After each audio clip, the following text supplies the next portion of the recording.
Check, check, hello, check, mic test, test, test.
Check, check, mic check, check, 1, 2, 3, check, hello, hello, check.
just a light like you.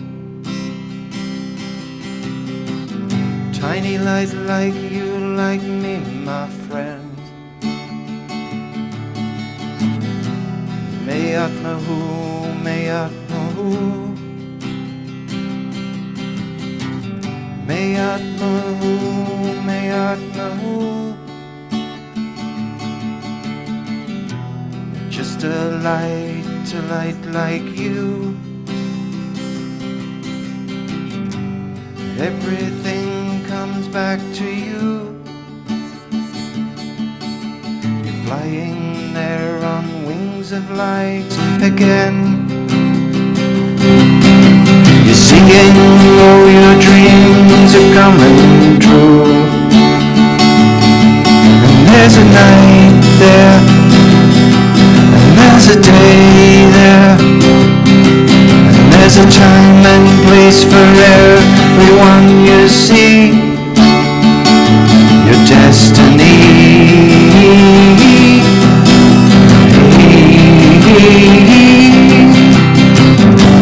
And everything comes back to you. You're making it new. They're my friends. You're coming back again. You're coming back to the place you once belonged.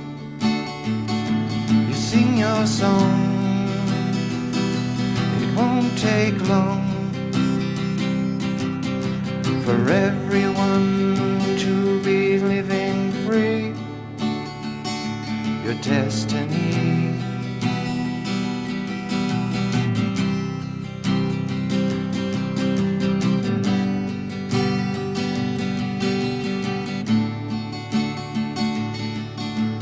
Just a light like you, and just a light like me, and just a time and place for everyone. You're coming back to your true self. You're coming back to home. You know you're there. You're never alone. You're never alone.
Om Shanti.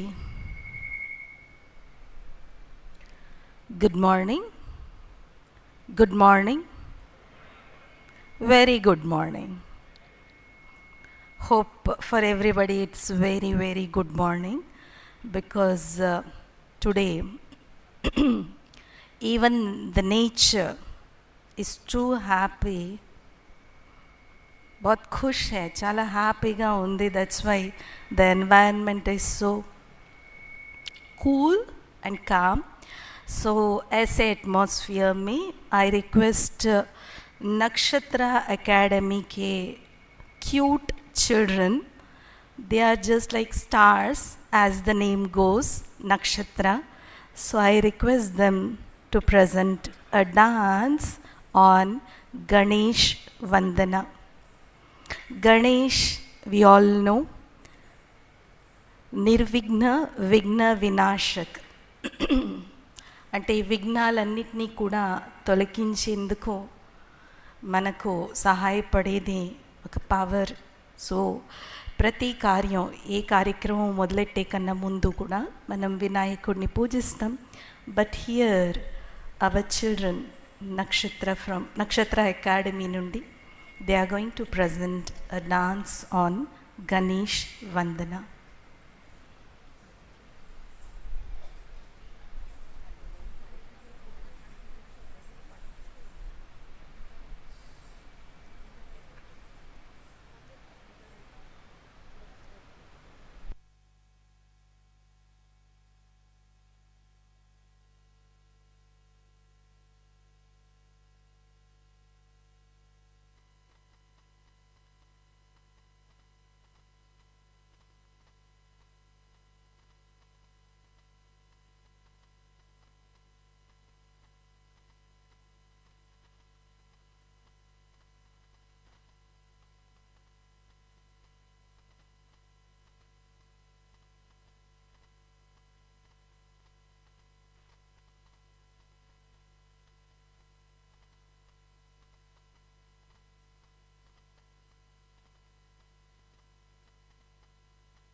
महाकाय सूर्यकोटि समप्रभ निर्विघ्नं कुरु मे देव सर्वकार्येषु सर्वदा.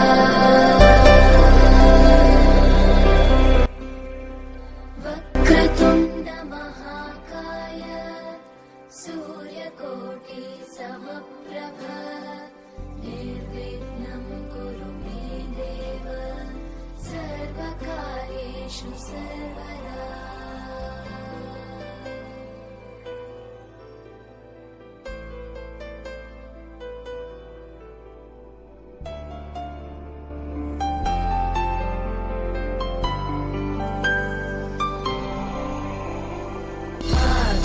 आकाशस्याधिपो विष्णुः अग्निश्चैव महेश्वरी वायो सूर्यक्षितिरिषः जीवनस्य गणाधिपः.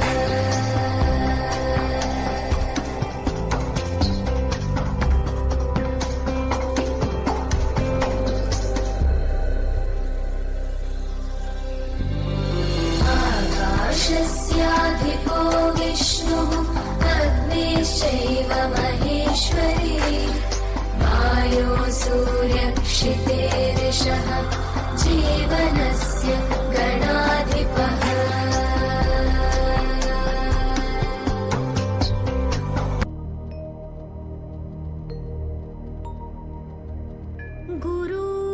गुरुर्ब्रह्मा गुरुर्विष्णु गुरुर्देवो महेश्वरा गुरुर्सा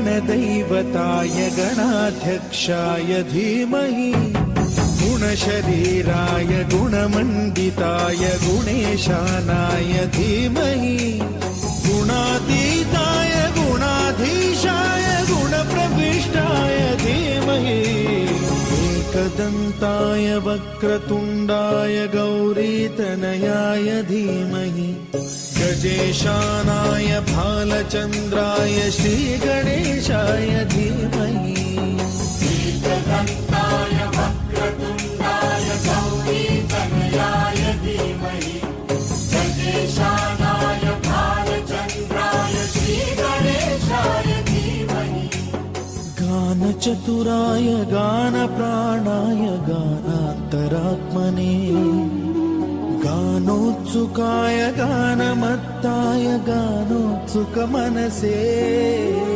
गुरुपूजिताय गुरुदैवताय गुरुकुलस्थायिने गुरुविक्रमाय गुह्यप्रवराय गुरवे गुणगुरवे गुरुदैत्यकलक्षेत्रे गुरुधर्मसदाराध्याय गुरुपुत्रपरित्रात्रे गुरुपाखण्डखण्डकाय गीतसाराय गीततत्त्वाय गीतगोत्राय धीमहि गूढगुल्फाय गन्धमत्ताय गोजयप्रदाय धीमहि गुणातीताय गुणाधीशाय गुणप्रविष्टाय धीमहि सर्वराजाय गन्धाय सर्वगानश्रवणप्रणयिने गुणवते गणपतये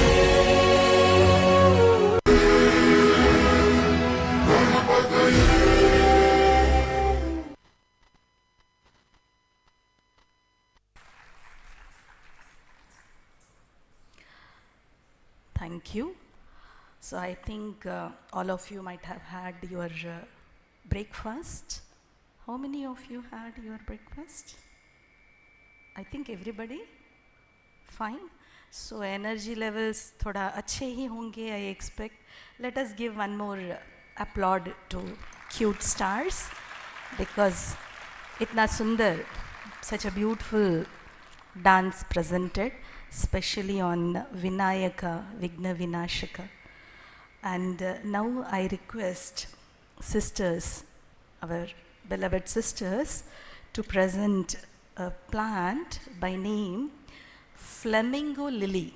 It's such a beautiful plant with flower, and our David Bhai, David Kilowski, is an Australian artist, musician and long-term meditation practitioner for 40 years. He has been giving spiritual services at international headquarters, Mount Abu. And David Bhai has a unique specialty, especially he creates reflective soundscapes using a variety of instruments, often used in meditation sessions to promote inner reflection. As a visual artist, he specializes in airbrush canvases and digital designs of spiritual imagery, with his vibrant pieces displayed at Brahmakumari centers. His contributions in both art and music have deeply impacted the global Brahmakumaris community. So I thank David Bhai and I request David brother to give gift to our cute little stars, children from Nakshatra Academy.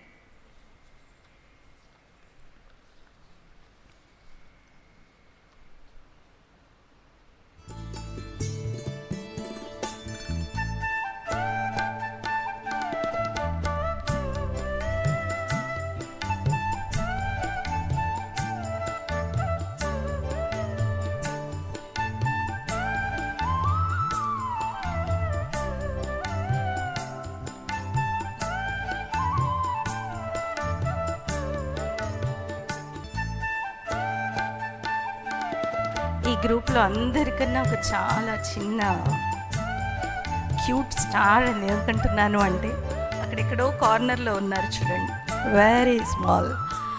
So వాళ్ళకి dance పట్ల ఉన్నటువంటి passion, so I think it is appreciable.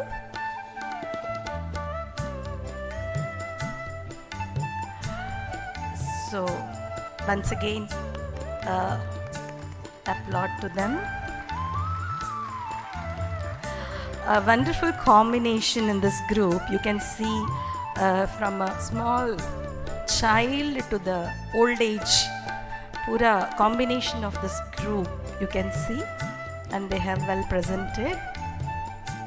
And I thank Nakshatra Academy for giving such a beautiful presentation.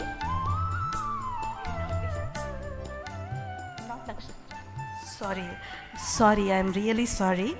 Not Nakshatra, it is a Natya Shastra. Okay, thank you.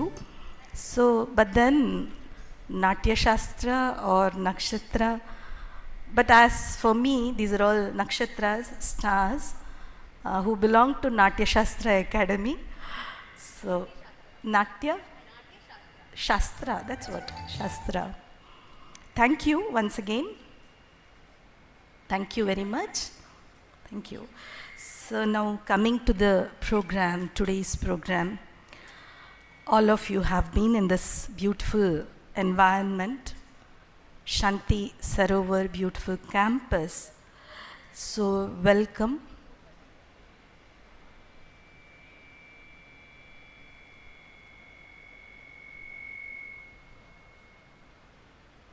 Welcome to all. Hearty welcome once again. Such a, I should say, it's an oasis of peace. How many of you experienced this peace in this environment? Yes? Peace? There is a peace. How many of you want peace or peace? P-E-A-C-E. P-I-E-C-E. Peace of pieces or peace as a lifestyle. Which one do you prefer? Naturally, peace as lifestyle. So all of you have come in this oasis of peace. Heartful welcome to all of you. And this Shanti Sarovar is a perfect place to relax, refresh, and recharge yourself.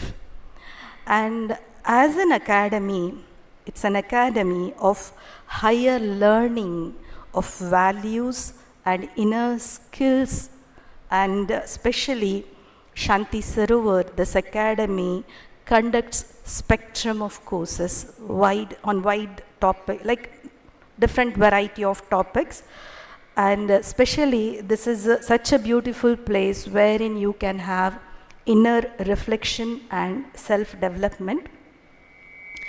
In this campus, you can visit many places like inner peace space where you can explore your inner world. There is a world outside, also there is a world inside. So you can explore your inner world in inner space by sitting in meditation room in inner space. It's a very beautiful and very calm, and that tranquility you can experience there. And also there are mind gadgets to analyze our brain patterns. And also there is a science and spirituality exhibition where you can have a look at it and try to understand the relationship between science and spirituality. And at the same time, there is a beautiful museum, wonderful museum. I don't want to use the word beautiful, I would say it's a wonderful museum. It's a spiritual museum where we know generally in museums we find old antique pieces, right? They are exhibited there. But whereas in this spiritual museum, you find a model of a perfect world. Can we think of a perfect world where there is no military, no hospitals, no police station, no court? Can we imagine, or can we really expect such a world on this earth planet? But there is a model created in this spiritual museum in which, like perfect human beings, to whom we call them as deities with divine qualities. And especially Shanti Sarovar conducts various programs. The highlight of all these programs is Sunday evening talk, 6:30 to 8 p.m., where guests are called throughout the globe. We cover different topics, especially for self-development and personality development. Residential training programs are also conducted here, especially for corporates and NGOs. And select groups, they come, they stay here for 2 to 3 days, and they undergo intensive trainings in especially Raj Yoga meditation and other skill developments. And then we conduct retreats for IT professionals. And also, as I said, for cute little children, there is a program every Sunday, Bala Brindavan, and it's really a creative retreat for children from 9 to 14 years. This program we conduct on Sundays. So this is all about our Shanti Sarovar campus. Now, Brahma Kumaris. How many of you are aware of Brahma Kumaris? Just let me know. How many of you? You just know Brahma Kumaris, or you just, not just, you understand Brahma Kumaris activities? There is a difference. Like, I know Brahma Kumari, they wear white dress, they are very peaceful, they're out, okay, fine. But do you know what exactly Brahma Kumaris do? So before that, just I want to introduce about this organization.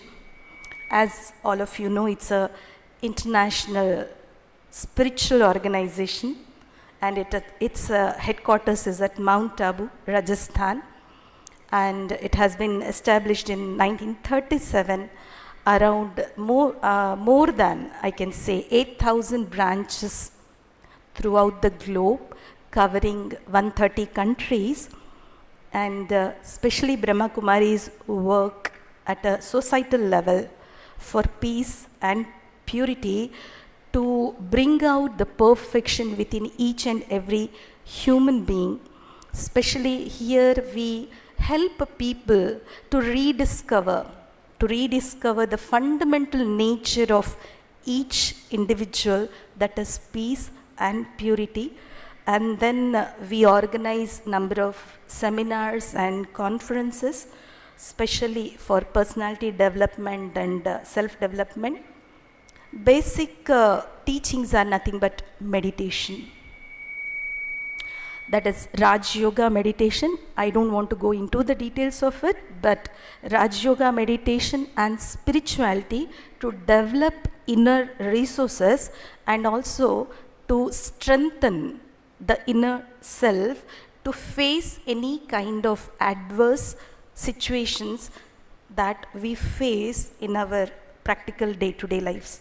And this organization is affiliated to United Nations as an NGO, and it holds a consultative status with UNESCO and UNICEF.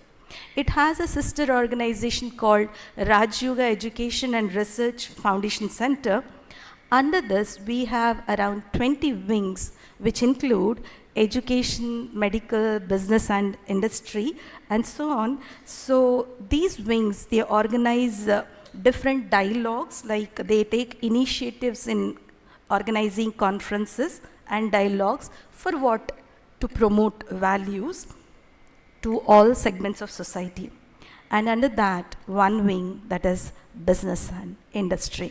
So today, under that wing, we are organizing this particular program, Personal Excellence. And we know the meaning of excellence. So each one of us on this earth planet, we are all excellent human beings. Do you agree? Do you agree? We are all extraordinary. We are special. We are unique. That excellence is there. Only the thing is, we need to be aware and experience that excellence which is there within us. So today's topic is that. And especially this business and industry wing, they conduct throughout the country like conferences and seminars, and they take the initiative for this, and creative methods and interactive techniques are adopted to help individuals to recognize how to change business into an art. Business into an art. Kadandi? వ్యాపారం చేస్తున్నాం, వ్యాపారం is different. కానీ ఆ వ్యాపారం ఒక కళ, ఒక ఏమంటారు, ఒక ఎస్థెటిక్ కళగా మార్చగలిగితే అంతకన్నా బ్రహ్మాండమైన విషయం ఉండదు. It like we help, like Brahmakumari spiritual organisation help to change business into an art of integrity and commitment. Programs also include group discussions and case studies and reflective exercises will be there. So I now invite our esteemed guest onto the dais. Onto the dais. We all know Sharada. Sharada ever perandi? Sharada.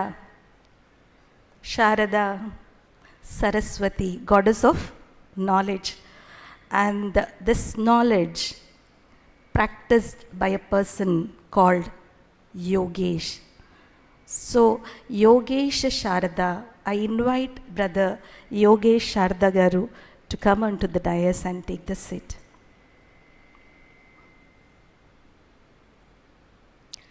So ఆ నేమ్లోనే ఒక variety ఉంది.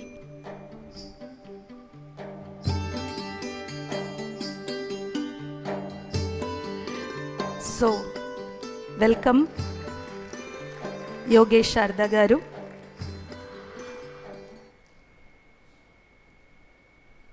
He's basically a personal development trainer and workshop facilitator for over 30 years, and then born in Malawi, Africa, with an Indian background and brought up in London and Oxford, England.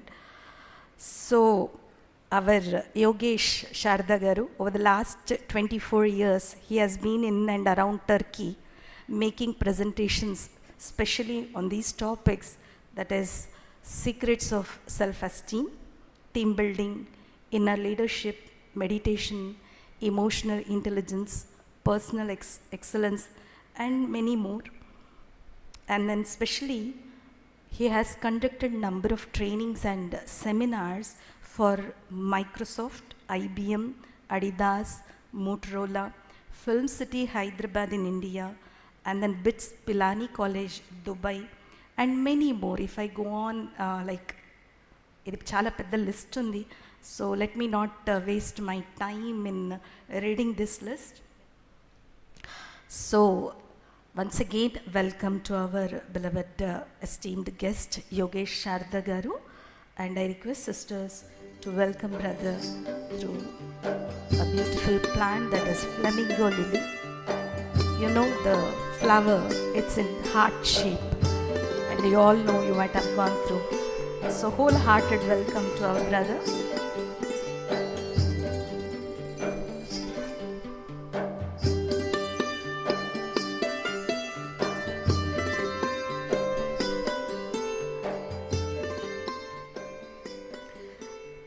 Now I hand over mic to Yogi Shardar. Thank you.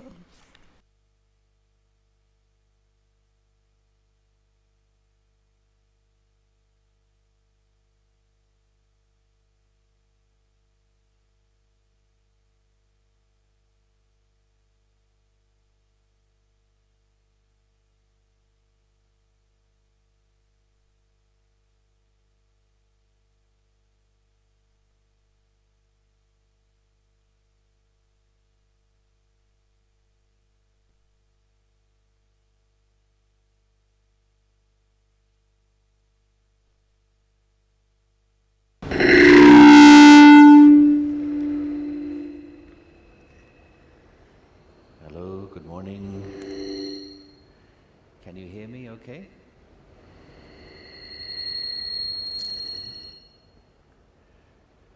Hello, good morning. Can you hear me at the back? Yeah, okay. All right, so thank you for the warm introduction.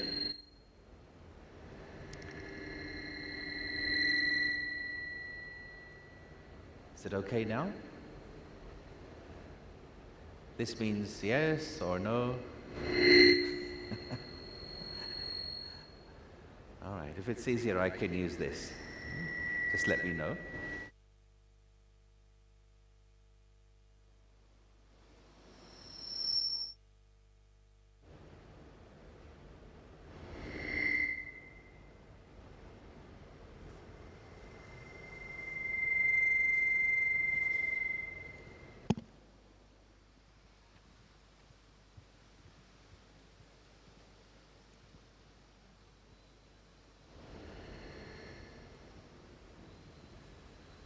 Okay, so while he's sorting that out, I'll just try and speak as best as I can. So for me, it's a real pleasure to be back here in Shanti Sarovar in Hyderabad. I've been here a few times over the years.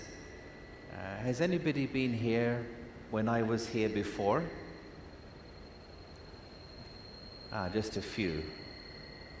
Okay, so I think I can make the same jokes again as last time. So we have this topic today that we're exploring on personal excellence and also how it relates to business life, business strategy, business success. I like to share a very simple but powerful quote that coming together is a beginning, keeping together is progress, and working together is success. And that was a quote accredited to Henry Ford. And what it tells us is that success in anything is really the coming together of a number of different people.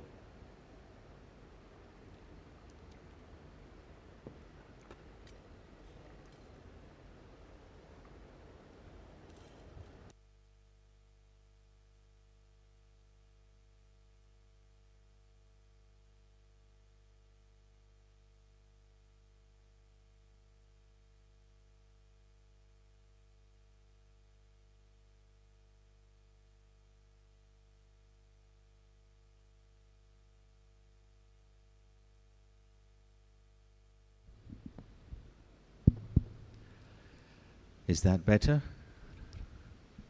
All right. So, thank you. I'll just repeat what I was saying earlier, as it may not have come across. I was sharing a quote about success from Henry Ford, and he said that coming together is a beginning, staying together or keeping together is progress, but working together is success. And one of the things I have found over the years is that the success of a group coming together is greater than the success of one person or two individuals. Because to come together and work with others requires more than just technical skills or academic qualifications. It requires also human skills.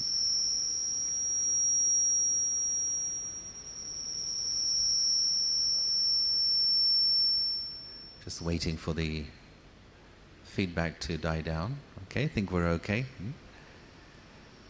And so it means that to really be successful in any kind of endeavor, including business, one has to learn also how to bring people together. And our interest here is to see how can I reach my own personal excellence, and also how can I activate the best in other people and keep them motivated.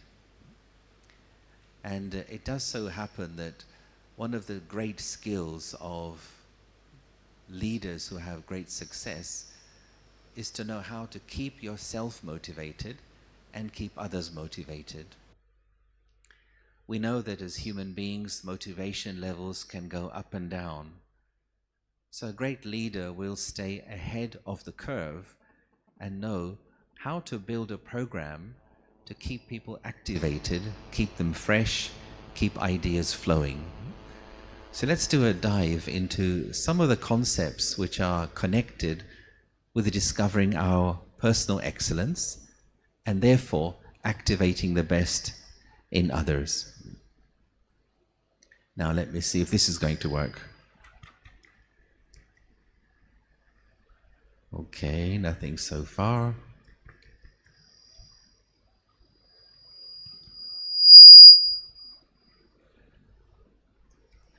All right, I might ask the technical people to come and have a look at that. So there is so much for us to learn, and we're learning in so many different ways every day. But in addition to learning, I think there is something else which is as important, or maybe even more important than learning. Now, what could be more important than to learn? I would say it's this. It's to unlearn. So there is so much that we learn every day as we pass through life, and we learn some very great lessons. But in addition to that, I think we also have to unlearn the things which have been mislearned. We need to unlearn the tendencies and habits which limit us from discovering our own full potential. And this means we have to unlearn what we have mislearned so we can relearn what we should have learned. Okay, I'm going to repeat that. Unlearn what has been mislearned so we can relearn what should have been learned in order to reach our own personal excellence. Let's look at some more ideas of how this works. Okay, so here's a question for you. The question is, what do you see? Now, I can't hear your answer, but usually people would say, well, I see a snail shell. Some people say that. Some say, I see a whirlwind. Some people say, I see the universe. Some say, I see a thumbprint. Some people say, I see a jalebi. Lots of different answers come. But yet, all the answers which tend to come are about this image. And very rarely do people say, I see this image, but I also see lots of available white space as well. I ask the question, what do you see? Not what is the image, not what is drawn.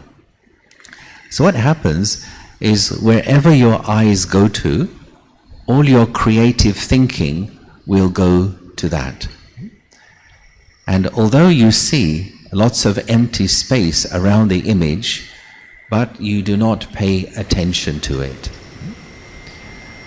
Now this was an example just of our physical eyes. But the point here really is to do with the eye of your mind. And here's the question. As you go through day-to-day life, what does the eye of your mind choose to see? For example, sometimes you fail, sometimes you succeed. What do you choose to see in that? Sometimes you are criticized, or sometimes you are praised. What do you choose to see in that? Sometimes you are the center of attention, other times you're ignored. What do you choose to see in that? One of the main principles of personal excellence is this: the realization I can choose what I wish to see in any situation. I can choose to make a failure into a stepping stone towards success. I can choose to make criticism an opportunity for self-assessment and growth. Great leaders and people who achieve success understand you can change the force of adversity to enable you to reach your goals. For example, think of a sailor. Now, I have a good friend in Istanbul who's been a sailor most of his life.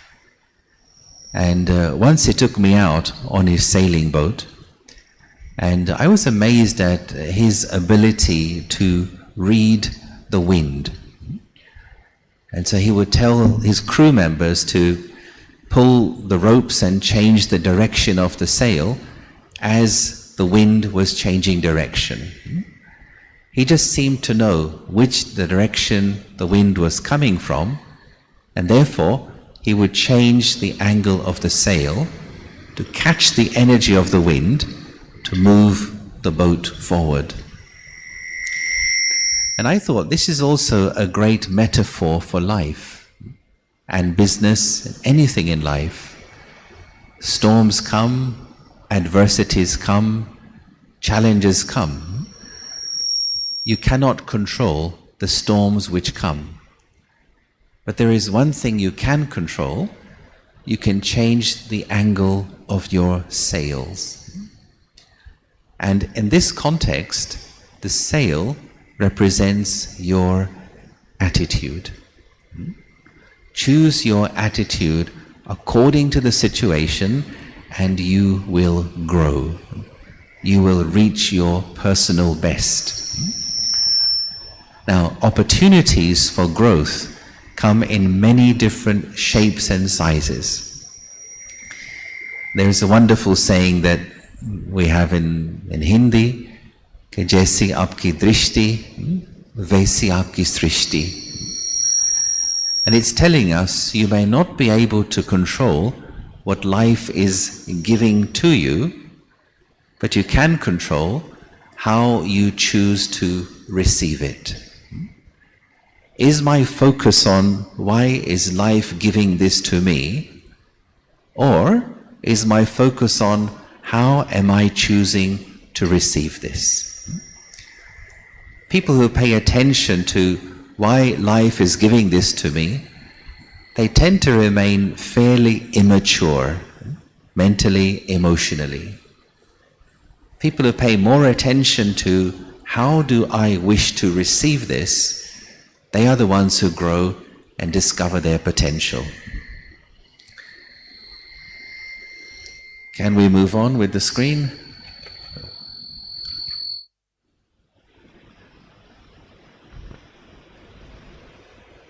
Okay, looks like we have a few gremlins with the technology today.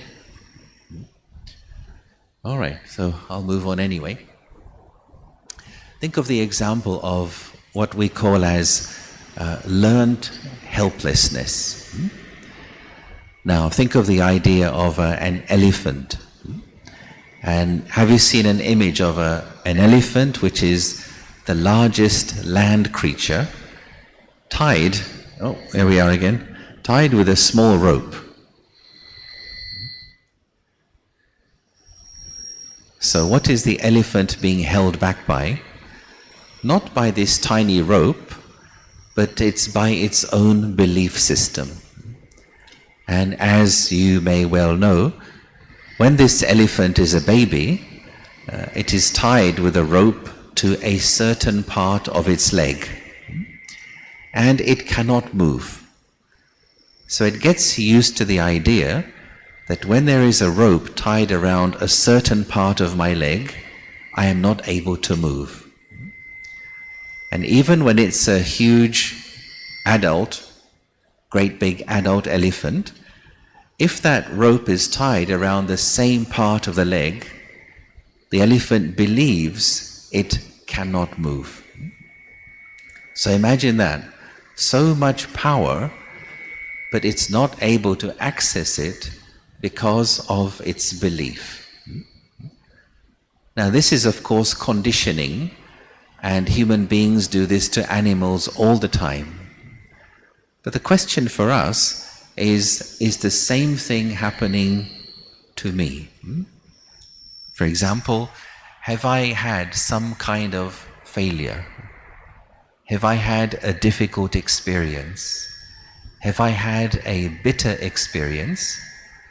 And have I created a belief I cannot do such and such? Once a belief is created, it shapes your actions and your behavior. Let's look at relationship with failure. Now, can you remember the first thing that you failed at? Can you remember the first thing that you failed at? Now, I'm sure we cannot, but I think the first thing we all failed at was walking. Correct? Anybody here who walked the first time as a baby? Oh, you did, sir. Okay. Okay, I think there's no geniuses who could walk first time. So you must have fallen down 5 times, 10 times, 50 times. But what do the parents do? When baby falls down first time, they lift the baby up. They say, come on, let's try again, let's try again. Until you learn to use the legs properly, you develop the muscles and so on. Now can you imagine if the first time baby falls down, the parent says something opposite. The parent says, this walking is not for you. You are a failure in walking. Don't try this activity again. Now if the parent were to say this, if we were told this, then even today we would all still be walking and crawling around on the floor. In the same way, just as a baby is encouraged, consider your mind to be your child or your baby. It's very important to develop this program of positive self-talk, especially when something doesn't go as you wanted it to go, especially when you fail at something. Very quickly, 3-step process was useful for me. Quickly ask myself, what can I learn from this? What is the learning potential for me? Identify the learning and even write it down. Secondly, allow yourself to the situation. Remember the lesson, but do not keep thinking of the situation. If I keep thinking of my failures, it will lead me into dejection, disheartenment, and some depression. Learn the lesson, forget the situation, and move on. Let me carry the lesson into tomorrow. If we don't do this, the danger is we default to a negative or critical thinking mode. And that is where we get stuck in negative emotions. Let's look further at understanding that every person is a genius in their own way. When we're working with a team to build success, it's important to acknowledge individuality. Now this saying is quite an amusing one. Everybody is a genius, But if you judge a fish by its ability to climb a tree, then the fish will spend its whole life believing it is stupid, it is incompetent. And so here we have a competition between some animals in the jungle. So we have a monkey, we have a penguin, we have an elephant, a fish, and so on. And so here our master is saying, for a fair selection, everybody has to take the same exam. Please climb that tree. Now, the monkey is happy. It's good for him. But all the others are a bit perplexed, especially the fish. So if you're working with a team, let me not measure everybody's usefulness and capability with the same ruler. Everyone brings something different and unique to the table. And if I can acknowledge and understand each person's unique ability, I will enable them to bring it out and use it in my team. And success is the result of activating the excellence in yourself and also in the other team members. Now, are you comfortable? If you're comfortable, that could be a problem. Yeah? Because any kind of learning or growth requires you to step outside your comfort zone. And as this image is telling us here, we like to stay in the comfort zone because we feel safe, we feel in control. And the zone immediately outside of the comfort zone is the fear zone. And nobody likes to experience fear. Fear, anxiety, nervousness, tension, stress. And so what tends to happen is when we come out of the comfort zone, then because of the fear, we may try to find excuses to return to the comfort zone. And we may allow ourselves to be influenced by other people who tell you, you should go back to the way you were before. This is not for you. We lack self-confidence. And I would say that up to about 80% of people, they return to the comfort zone because they don't like discomfort, fear, or tension. They don't like to feel nervous. But if you have the courage to pass through the fear zone, you then enter zone number 3.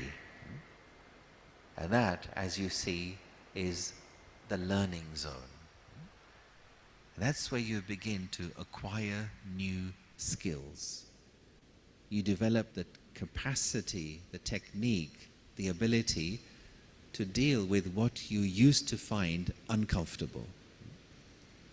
In other words, your comfort zone is expanding.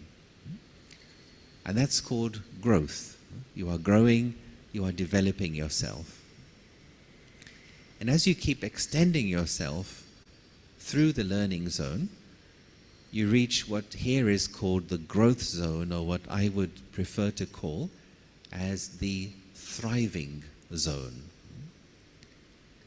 When you are thriving, it's like your wings are fully open, you are living your dreams, you feel like you are truly fulfilling your potential. Now that's where we all want to reach. Every human being is endowed with a unique potential. And you could say it's the responsibility of each person to discover that potential, use it for themselves, and also offer it to the world.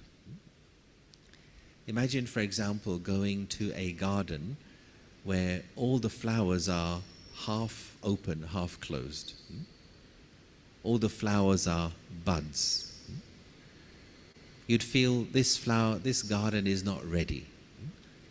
But in a garden where each flower, which may be all different, each is blossoming fully, that's the beauty of the garden. So too for each one of us, let me see, how can I activate my potential? One of the phrases that was useful for me and helped me to pass through my fear zone was this sentence, that if you go through life and you do not discover what you are capable of, then have you really lived? If you go through life but you did not discover what you're capable of, have you really lived, or have you just existed? Think, for example, of an eagle. An eagle born in a nest. It breaks out of its shell,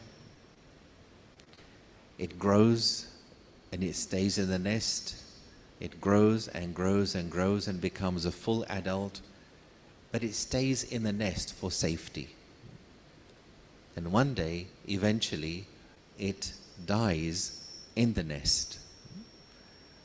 Now you could say it's been a safe life, it's been a comfortable life, but it's also a bit of a shame, because it's an eagle. It is such a powerful bird. It could fly so far, it could see so much. In much the same way, there is an eagle inside every person. If I have the courage to face my fear, face my inadequacies, to face failing sometimes, I will learn, I will grow, and I'll reach my excellence, and I'll use that for myself, for my family, for my organization, for the world. Let's go a little bit deeper into understanding where this excellence lies and what are the blockages to this excellence. I'd like to share with you this model, a model of self-awareness. That is to understand what is going on within myself. And so this tells us that there are 4 quadrants, 4 boxes from which our behavior emerges. So the first box is to do with things that you know. Now, we all know a lot of things. But there are things that you know, and you know that you know them. Okay, now usually at this point I ask the audience, can you give me an example of something you know and you know that you know? So I won't hear your answer, so I'll just carry on. But it could be things like, you know how to drive a car and you know that you know. Maybe you know how to cook a certain dish.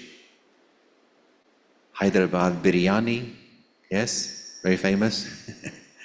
And you know that you know. So if I ask you to do something you know, and you know that you know, then how would you feel? You'd feel good, right? You'd feel comfortable, you'd feel relaxed. And this is known as our security box. We all like to feel secure. We all like to behave from that particular box. But then there are also things which you do not know. There are many things you do not know, and you know that you do not know. So can you give an example of something you do not know, but you know that you do not know? So, for example, it could be flying a plane. Maybe you don't know how to fly a plane, but you know that you don't know. Maybe you don't know how to make Turkish baklava, right? And you know that you don't know. So when we're behaving from these two boxes, we feel in control. And that box is called our learning box. If you wish, you could take steps. You could take flying lessons if you want.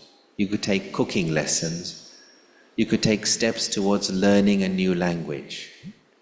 So these two boxes, I know that I know, and I know that I don't know.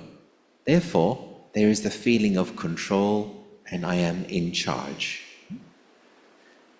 But now let's go a little bit deeper. Then there are things which you do not know, and you do not know that you do not know. Can you give me an example of something you don't know, but you don't know that you don't know? No, you can. Can you do that? No. Even David can't do that. This is the important box. Now, let's look at some examples here. Let's take a practical example. Let's say there is a new machine in the kitchen or in the office. You don't know how to use it correctly, but you don't realize that you are using it incorrectly.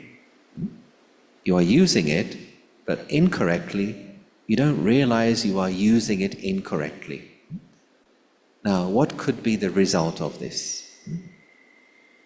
I don't know that I'm using it in a wrong way. I could damage the machine. I could damage my hand. I could set fire to the building. When we are behaving from this box, then this is our danger box. The behavior from this box is a danger. Let's bring it closer to a personal level. Let's say I have some kind of very irritating habit, and all of you can see it, but I cannot see it. This is a danger to my relationships. Let's bring it even closer to our interest, personal excellence. Let's say, for example, I have a very controlling attitude. As a manager, as a boss, as a leader, I have a controlling attitude. I am a control freak. All kinds of interesting things happening today. Let's say I am a control freak, but I don't realize I am such a control freak. Everyone else realizes in the company, in the business, in my office, but I don't realize it. As far as I'm concerned, I thought that's what it means to be strong. But this behavior is a danger to my working relationships. People don't want to work with me because I'm such a control freak. Another example, let's say another don't know, which means like a character flaw, character deficiency, is I am always attached to my opinion, my idea. I believe I have the best ideas. So I call a business meeting. Everyone shares their ideas. At the end of the day, I always do what I want to do. So other people talk amongst themselves. They'll say, why should we go to the meeting? He does what he wants to do. This is a danger for my team working, team building. The main box we have to work on when it comes to developing our personal excellence is the danger box. We can also call it as the area of our blind spots. Those spots are blind to me, but not to others. Everyone else can see. Then we have one more box here. These are things you know, but you do not know. You don't know that you know. These are strengths and talents, abilities that you have, but you don't even realize that you have them. Now, what do you think this box might be called? Potential, yeah, okay. In fact, you are using these abilities, but you don't even realize you have them. So there's a nice word for this. This is your magic box. Because these talents and strengths and abilities, as if by magic, they just appear in your relationships and in your work. For example, let's say there is someone who's really very difficult to work with. Now, do you have someone like this in your workspace? Someone who's really very difficult to work with? Okay, you do. All right, sir. Or are you a difficult person yourself? Okay, no need to answer that one. But usually, in most offices I've been to, there's one person who everyone tries to avoid. And let's say you work with that person very well, very harmoniously. And people say to you, how can you work with this guy? He's so difficult. And you say, well, I'm just being myself. I'm not trying to do anything special. It means you have some know-how. You don't even realize you have it. Perhaps you have such an accepting attitude. In your company, the other person relaxes. Perhaps you have this ability just to show natural respect. So when people are with you, they feel they have permission to be themselves. And so they drop their ego mask. They drop their aggression because they feel safe with you. They feel secure with you. So that's an ability which other people can see in you, and you may not even be aware of it. Now, our aim, of course, is to grow. So how do we do that? First thing we want to do is to move what is in the danger box into the learning box. In other words, the things I am doing wrong, which I don't know, I want to know. I want to become aware of where I am making a mistake. I want to become aware, oh, I'm such a control freak. I never realized that. Or sometimes I am overcritical, but I didn't realize it was too much. I want to become aware of my mistakes. And once I know what I don't know, I begin to learn, I begin to work on it and overcome that weakness. And this then becomes part of my security box. In other words, now I have learned how to handle people, how to handle difficult situations. I know, and I know that I know. And so it is part of my security box. And as you continue to practice this new talent, this new ability, this new skill that you've learned, it then becomes part of your magic box. It becomes natural to you, or it becomes second nature. Any habit, the more you practice any behavior, it becomes a habit. So too with bad habits, we understand that, but also with good habits. The more I practice, remind myself, the more I stay self-aware, the more it becomes part of my subconscious. And then what begins to happen is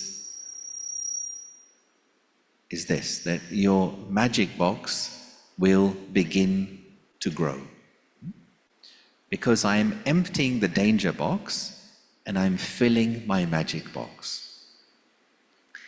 Now, a question arises, how can you know what is in your danger box? Would you like to know what is in your danger box? Okay, all right, okay, good. Well, personally, I have found 3 ways very useful for myself. One is that just to keep your ears open for what other people are saying about you.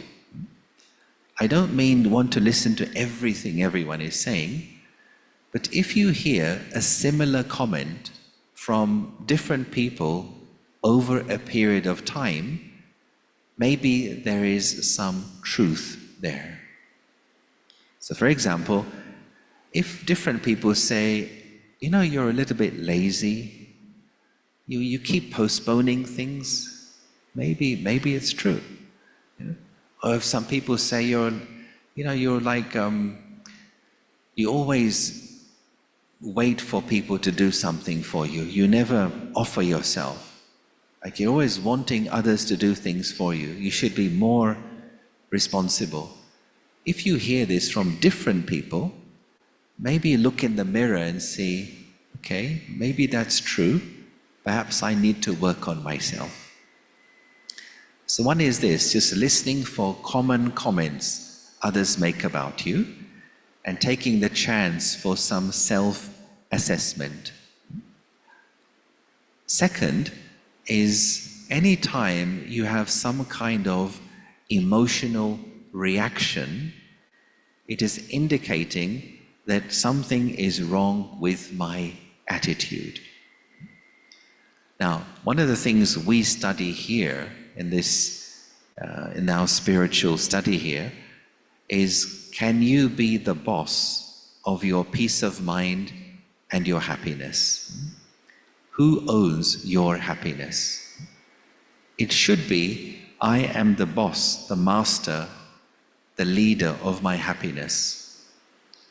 But if my happiness shakes or disappears, it's not because of someone or something, it's because of me. So for example, a regular person may say that I got upset because of the way you spoke to me yesterday. I got angry because of this behavior of yours. But when we are practicing self-awareness, we turn the finger towards ourselves. And we say, why did I allow myself to get angry? What you said or didn't say is your business. But me getting upset or angry is my responsibility. Why did I allow my happiness to disappear? Why did I allow my peace to disappear? And so there is an opportunity for self-checking and self-assessment. What was wrong in my thinking which caused me to lose my dignity, lose my happiness? And so there, any kind of emotional turbulence is a chance to check myself and to see where I am going wrong in my attitude. Third thing, which can help to know what is in the danger box, is asking for personal feedback. So you make a time, you make an appointment with someone who knows you well, some mature person, and you sit across the table with them. Make sure you have a large jar of strong black coffee nearby. And then you ask the question, can you give me some personal feedback about me? How could I be better? What do you see in me which maybe I do not see? Give me some tips to be a better human being. And why this is useful? Because what a host sees in 1 year, a guest can see in 1 minute. In your house, you may have some stain on the carpet or the curtain. Because you have seen it 100 times, you don't see it anymore. But a guest comes into your house and says, "What is that mark there?" And you say, "Oh gosh, I didn't even see it anymore." It's the same with our attitudes and behaviors. Yeah? That maybe I got so used to certain mechanisms of emotions, I don't realize I overreact. I don't realize I make big things out of small things. But if I give you permission to give me some feedback, you say, well, maybe you can be a bit more calm when you don't like something. Maybe you can be less critical. And I think, okay, thank you for that. I will think about it. This is what friends are for. The highest reason for being friends is to help each other grow as human beings, to reach your personal best. So as you continue the process, your magic box continues to grow even more and even more until eventually you are one big magic box. Then you have reached your personal excellence.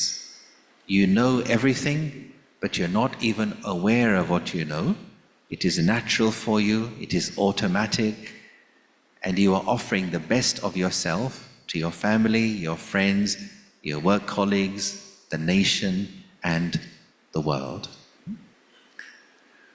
Okay, so I'm going to wrap up there, and thank you for your attention, thank you for listening, and I hand you back to our MC for the next part. All the best. Okay.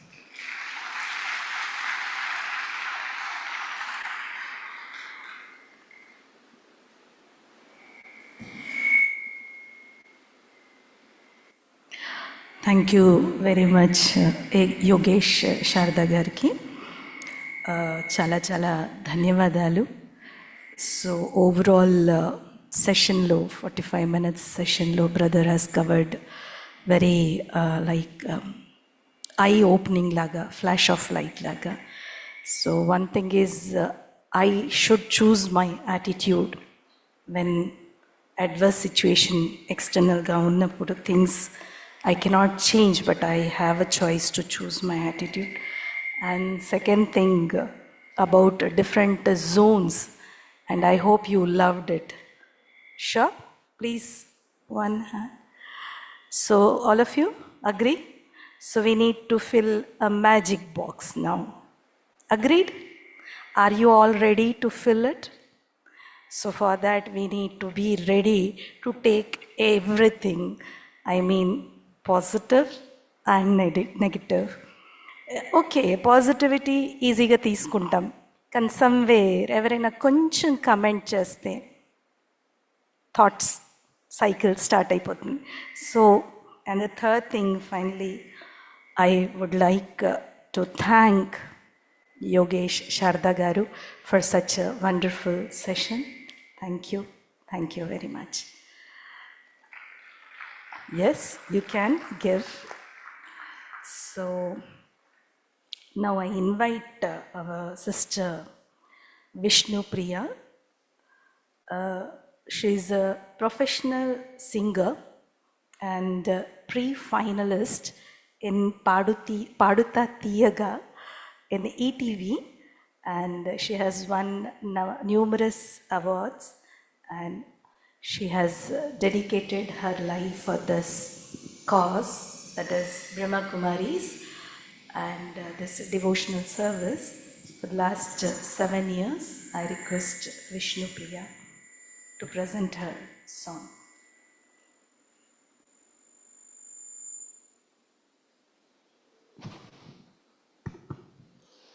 Om Shanti. व्यापार एवं उद्योग जगत से जुड़े सभा में उपस्थित सभी आदरणीय भाई बहनों को दिल से नमस्कार। व्यापार जगत में आगे बढ़ना है तो हमें अपने व्यक्तित्व विकास पर विशेष ध्यान देना होगा।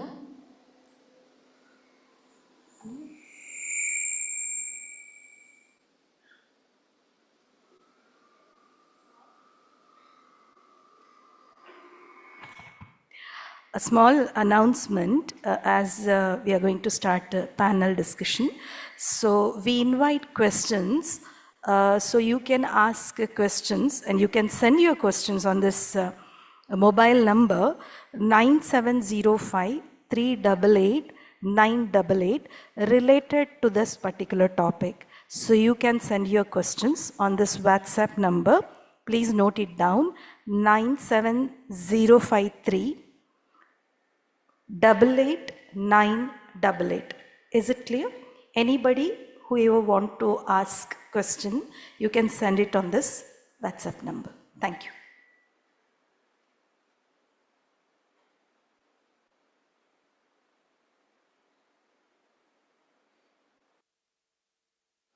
ओम शांति।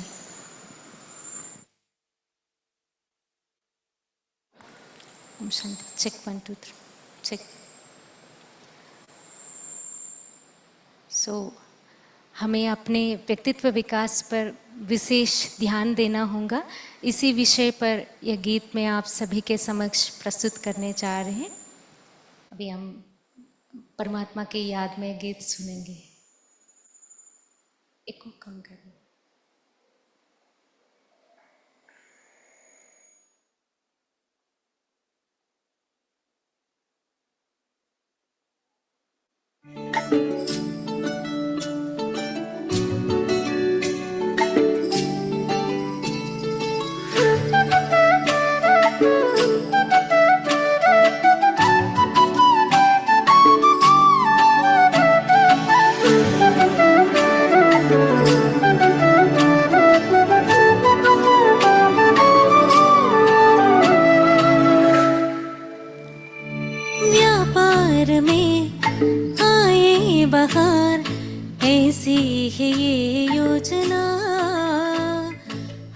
कार्य में आगे बढ़ना है तो अपना लो ये धारणा,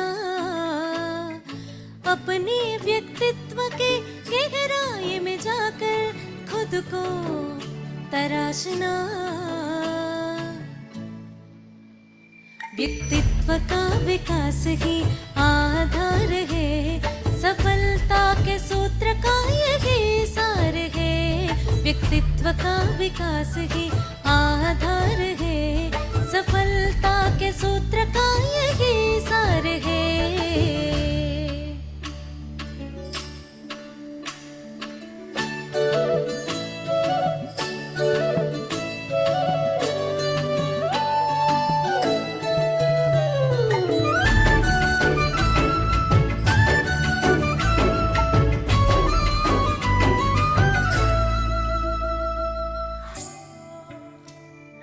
खुद में हो आत्मबल तो ही होंगे सफल, आए कैसी भी चुनौती।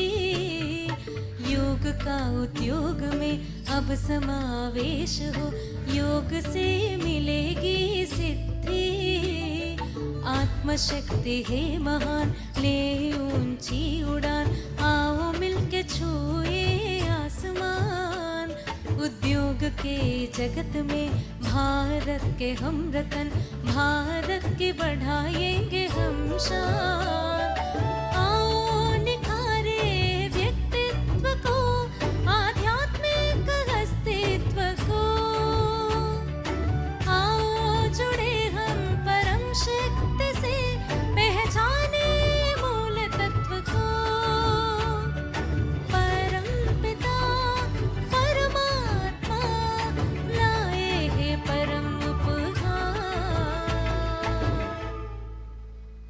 व्यक्तित्व का विकास ही आधार है, सफलता के सूत्र का यही सार है।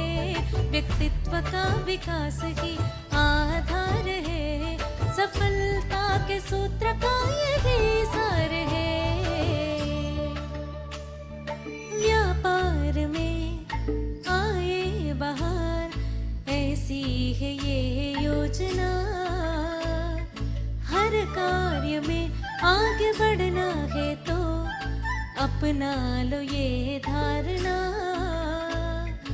अपने व्यक्तित्व की गहराई में जाकर खुद को तराशना।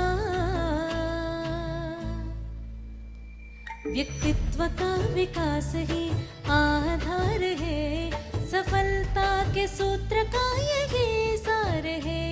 व्यक्तित्व का विकास ही आधार है, सफलता के सूत्र का यही सार है। Om Shanti.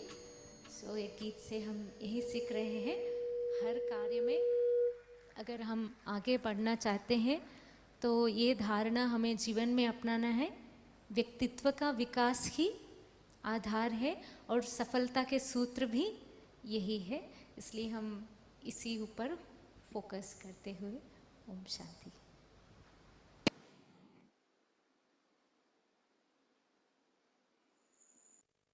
Now I request Natya Shastra Academy, our wonderful stars, to present a dance.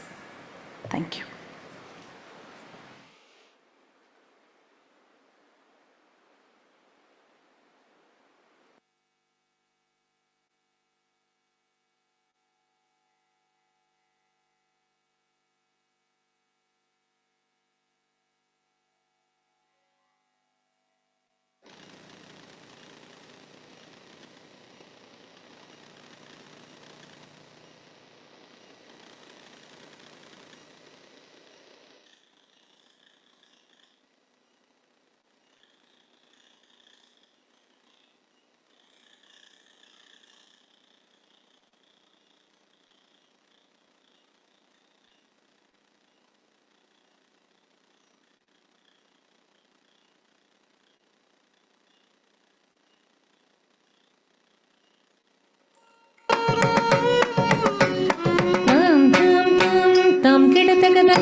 पुत्र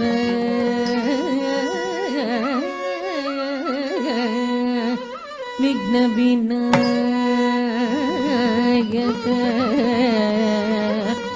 पाद नमस्ते पाद नमस्ते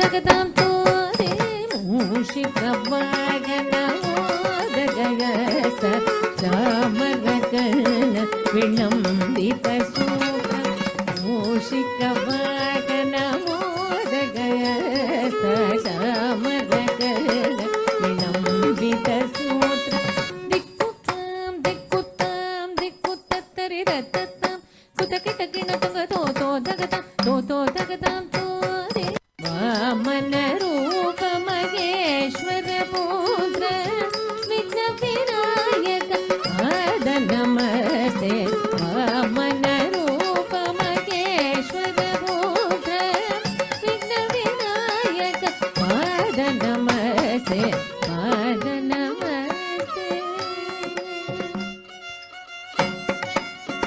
नमस्ते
Thank you very much, and thank you once again to the gurus of these children, that is Nalini Garu from Natya Shastra, Abhirami Garu and Aishwarya Garu for training the children for such a beautiful presentation.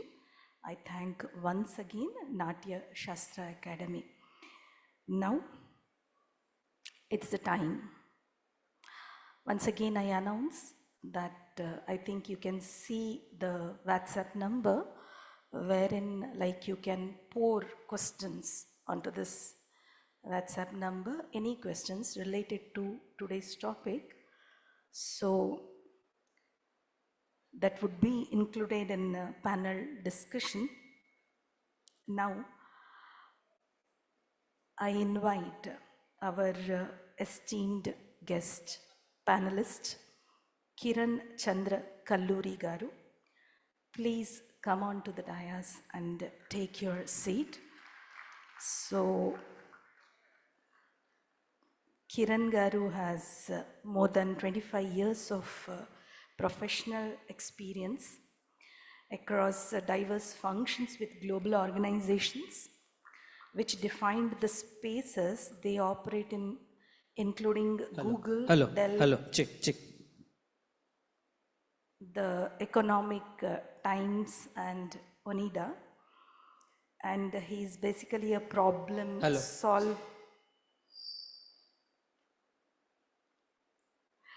Okay, so that was an interesting thing which happened. Hello. Let him finish check. Hello, hello, check, check. Yeah, so I think it's finished. Rajesh brother, it's finished? Okay, good. Now we were telling something about our brother Kiran Garu. So he's a problem solver. He successfully executed enterprise level strategic projects which involved challenging tax, legal and public policies. And they are his specialties, or I can say qualities also. Kiran Kalluri Garu is a partner with Dallas Venture, generally called as DVC, a cross-border venture capital with presence in USA and India, investing in enterprise software product startups. Kiran Garu completed his MBA from IIM Calcutta, that is Kolkata, and has an undergraduate degree in electronics and telecommunications engineering from Usmania University College of Engineering. He has also completed his level 1 CFA.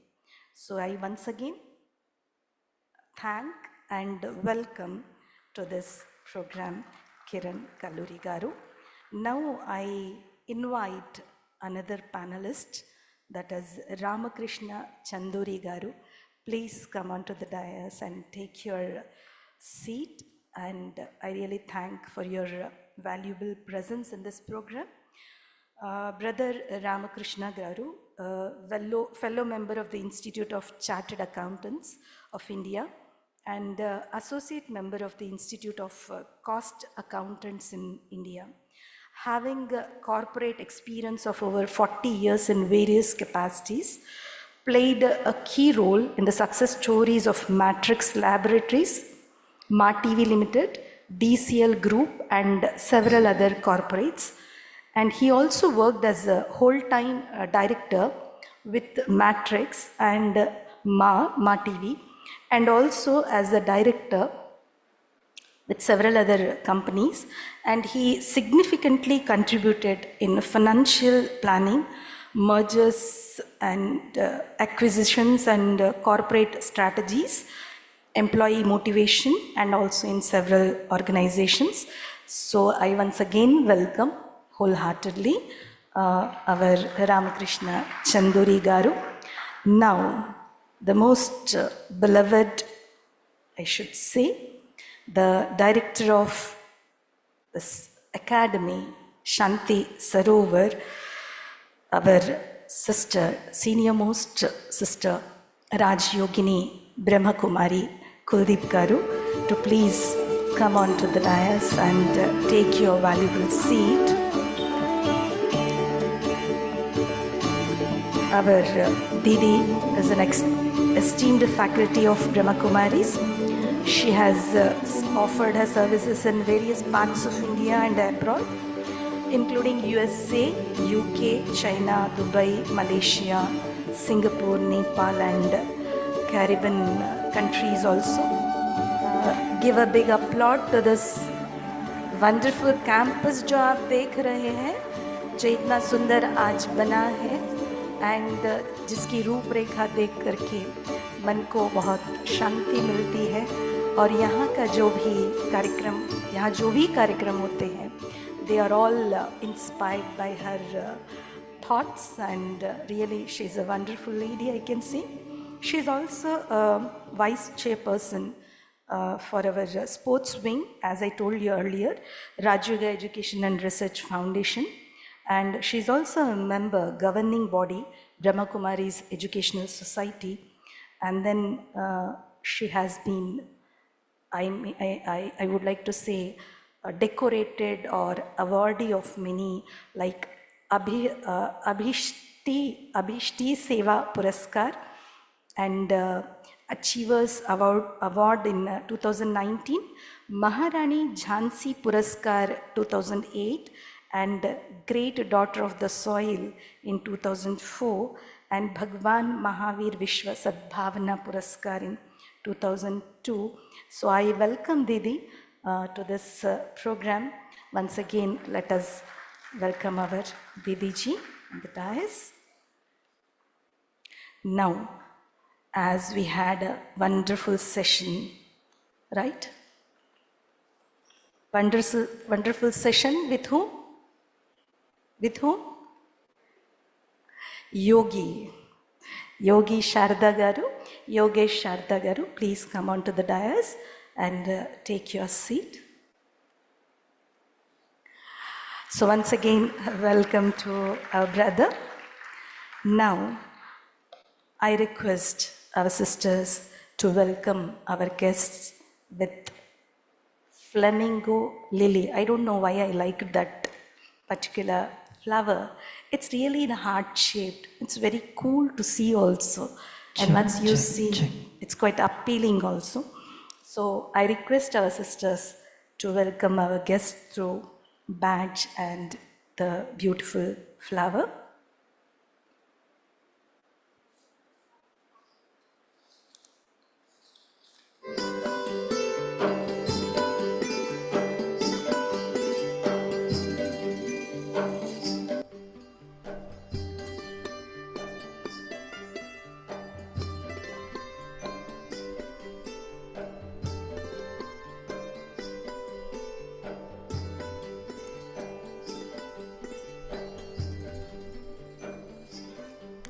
हम लोग generally फूलों से स्वागत करते हैं, welcome करते हैं and badge पहनाते हैं. Do you know why badge पहनाया जाता है एंड फ्लावर दिया जाता है? क्यों? In many of our programmes we see that. Why do we welcome with a badge and a flower? Just think about it. Generally flowers, they only know to give. They only know, actually nature only knows to give. सिर्फ देते हैं, वे अपनी खुशबू देते हैं, the fragrance they spread. And यहाँ पर, especially in Brahma Kumaris, like we are here to spread that fragrance of values to all of the people in the society.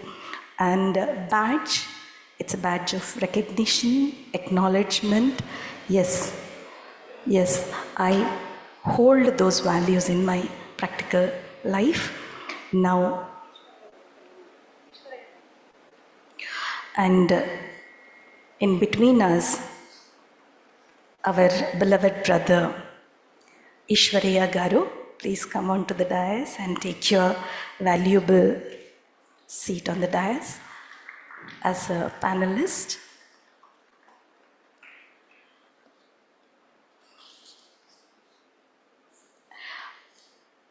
Many of us know Justice Ishwariya Garu. He was a former Chief Justice of High Court, earlier Andhra Pradesh High Court. So, brother, he has been practicing this Raj Yoga meditation for several years, and I would like to say a brother, a spiritual brother. So,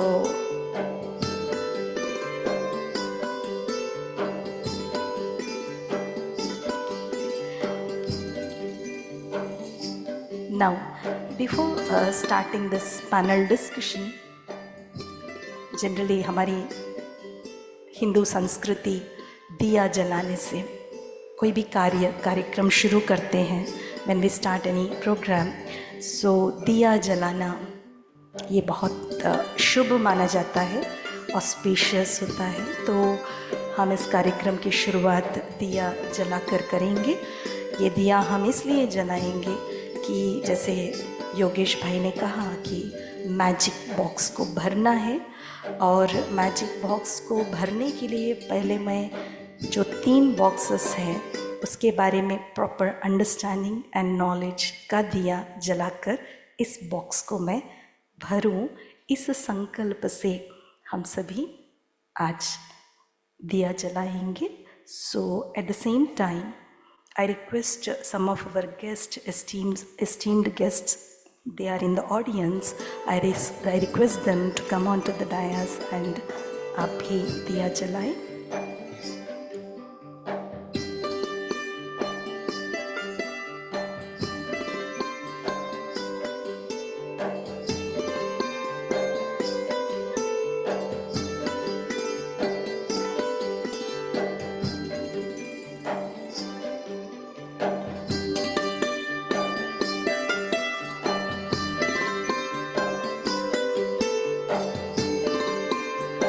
Brother Kanhaiya Garu, Vice President, HSBC.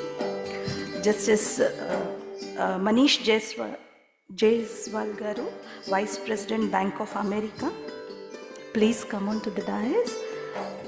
Vijay David Niranjan Garu, Executive Chief. Olive Bistro. Debraju Reddy, Managing Director, Revola Pharmaceuticals. Srini Datla, CEO, Pragna LLC. Dr. Nagaraju Ravuri, former Deputy Director, NRSC and ISRO. Sriram Murthy, Vice President, Tenish Labs. Srinivas Rao, former Director, National Institute of Banking Studies. Katyayani, Managing Director, JP Agro and Foods. So please come on to the dais. Anjali Ben from Himayat Nagar Center, in charge. I request sister to come on to the dais.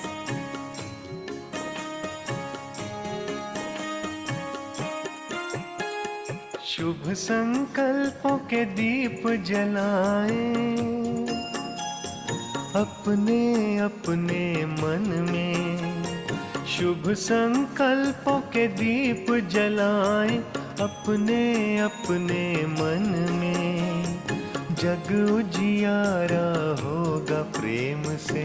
And also I request सुख ही Madhavi सुख sister, कण कण who is the brain behind this whole program. संकल्पों के दीप So please come on to the dais, and our Vamshi brother who has handled the whole logistics at the back end. So Vamshi brother, please come on to the dais for the lighting of lamps.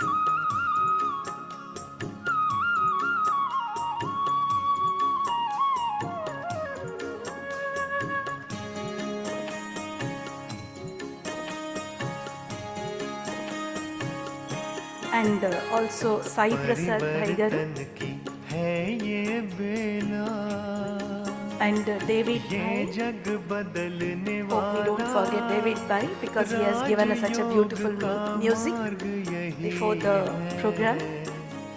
सहज सरल निराला दिव्यता की बन जाए मूरत मंदिर से इस तन में। जग उजियारा होगा ये दिया प्रेम से। हमारे जीवन में always सुख कण चलता रहे, ఎందుకంటే దీపానికి చాలా ఇంపార్టెన్స్. పూజ గదిలో కూడా మనం దీపాన్ని ముట్టిస్తాం. ఇండైరెక్ట్గా భగవంతుడి యొక్క ప్రజెన్స్ని ఫీల్ అవుదాము అని. బికాజ్ గాడ్, పరమాత్మ, సూపర్ న్యాచురల్ పవర్, ఒక source of energy. And we know even physical energy is in the form of light. So we are inviting that supernatural power, the source, the God, into this program by lighting the lamp. So this lamp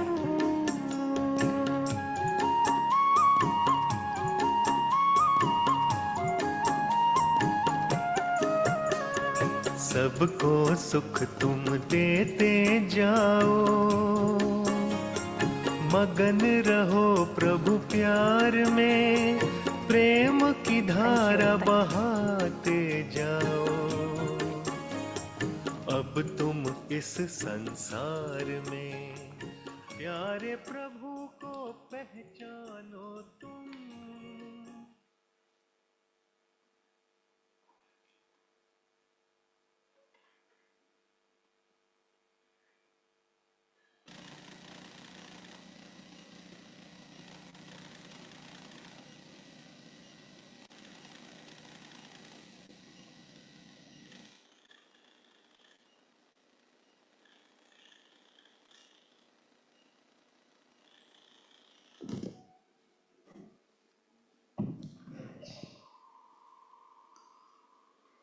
So ready?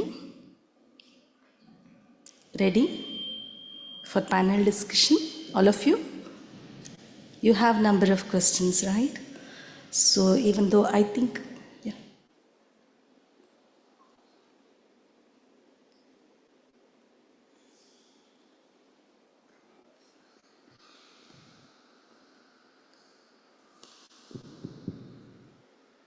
personal excellence.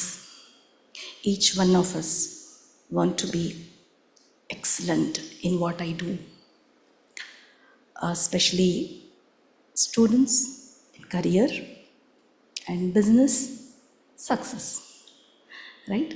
So, famous Confucius philosopher from China, he said there should be will to win, desire to succeed, and urge to reach the full potential which is there within you. And that is what has already been told by Yogesh Brother Garu about magic potential, isn't it? So anything which I do, I need will and desire very strongly. So there are a few questions I would like to ask our panelists, but before that, I request Ramakrishna Chanduri Garu to speak on this particular topic, give your thoughts on this topic for 2 minutes before pouring in questions, right?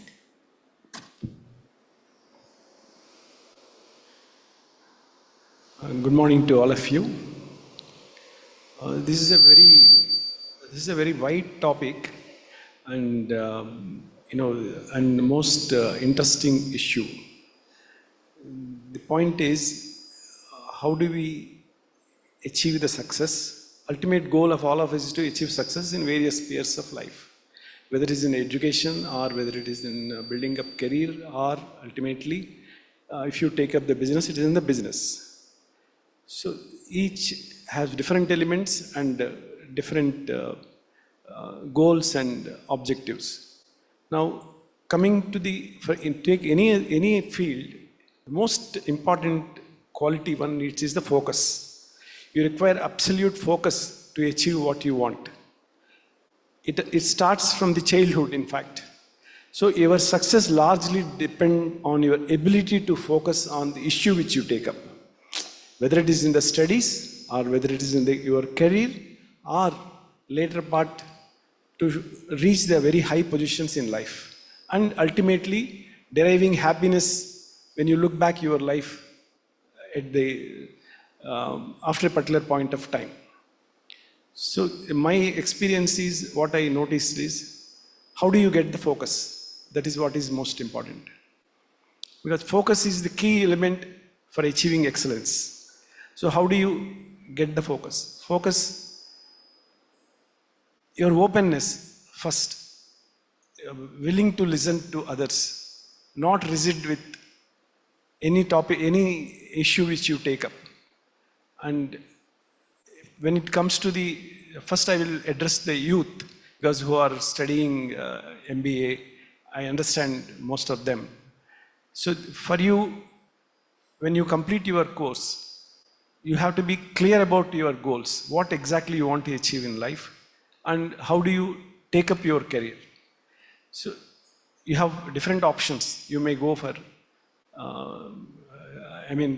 corporate career, or you may set up your own consulting firms, or you may go for business. So these are all the few options available before you. How do you face each situation? So when you go into the corporate world, the most challenging part for you is, you must have learned, you are learning a lot of things in your education. So how do you apply what you have learned while doing that, while you are building up your career? So first thing is, what I experienced is, today I want to be very informal kind of talk. So what I experienced is, what we study during the college days and what we do in our employment are totally different. So learning during the college days helps you to some extent, in the sense, ability to understand the problem, ability to to know what you are exactly doing. But doing the job, doing the building up a career is completely different challenge for you. So you have to be completely with open mind, and you have to as I started, you have to complete focus is required. So continuing education. So many people think that once your studies are over, it is you have crossed that phase of education, but it is not. While doing the employment or while doing the business, you need to continuously learn new things. And sometimes what we learn during the college days may not be there in the employment. For example, when I started, I am a chartered accountant basically. When I started my career, in the chartered accountants course, those days, sales tax is not there. Now it is called GST. The subject is not there at all. See, the very first day of my employment, people started asking me questions on sales tax. I was practically dumb. I didn't know what to answer because it was not there in my studies. So I had to struggle. I had to work hard on it to get grips on the subject. Same thing happens to you. So when you enter into the corporate world or when you enter into your own consultancy also, if you decide to, so you need to you need to focus on learning new things. You have to be open. As I am repeatedly saying, these two are very, very crucial for you, for your growth. When you, then only you will be able to achieve excellence. Okay. There are several issues for success. See, rigidity, as I have pointed out, should not be there. So, next thing is, as you grow, you have to continuously develop your second lane. That is also very, very important thing. Again, I'll quote my own example. When I attended an interview immediately after my chartered accountancy, like most of you maybe, I was interested in understanding what is the career growth? When do they promote me to the next level? This kind of, looking back, may look silly also, but I put those questions to the interviewer. Yeah. So he looked at me and laughed and said, you will get the next level on two counts. One is your ability to take up the job at the higher level. That one can understand. Then he said, your next question is your ability to bring your down below person to your present level. Because by promoting you, you don't want to create a vacancy. So it is very important for you to train people who are under you or working for you to your level, so that the transition will be very, very smooth. Thank you, brother. So we'll be having question answers. Okay. So only 2 minutes about. Okay, sorry. Yeah. Sorry to interrupt. No problem. No Yeah, problem. Because it's a very wide subject. Yeah.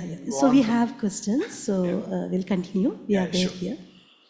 So I request Kiran Garu for 2 minutes.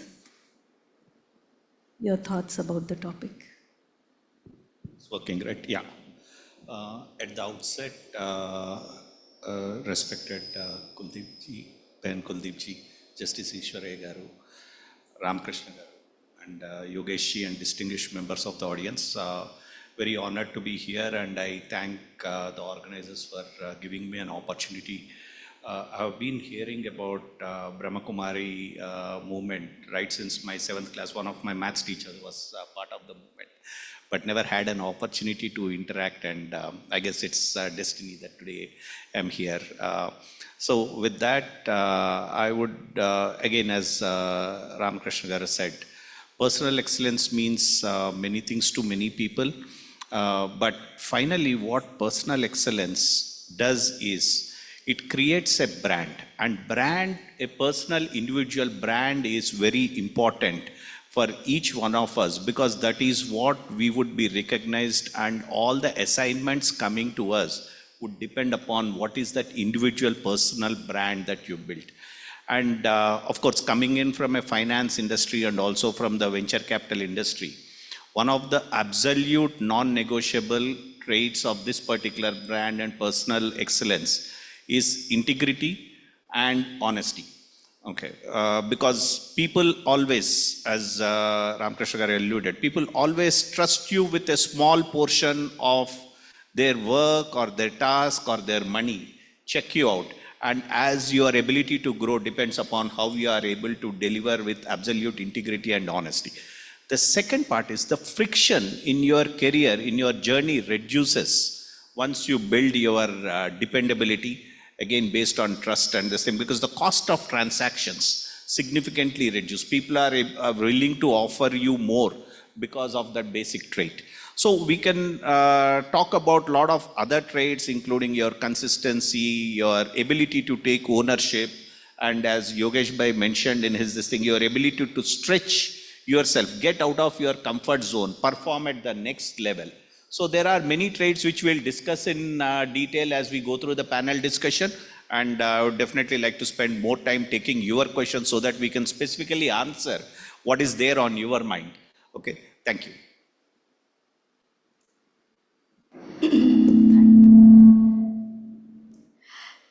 Thank you Kiran గారు. So మన మధ్య justice Eshwaraiah గారు ఉన్నారు. So వారు play చేసిన role మనందరికీ తెలుసు. 2 people with conflict, they come in front of a judge, right? So I think Eshwaraiah గారికి చాలా అనుభవం ఉంది ఈ విషయంలో. So I would be asking brother, what advice would you give to handle workplace conflicts? Thank you, Sister Manishaji.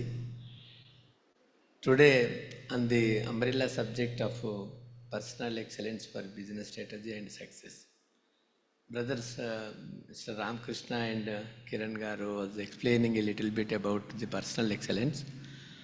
According to me, a little bit, personal excellence. Person means it's a physical person and a spiritual person and an intellectual person, a knowledgeable person.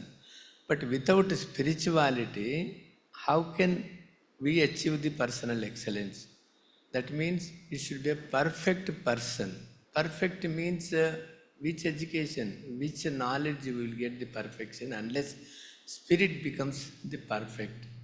Then coming to the question put forth by Sister Manisha, our duty is to resolve the conflicts in the workplaces, in the houses, in the marital relations,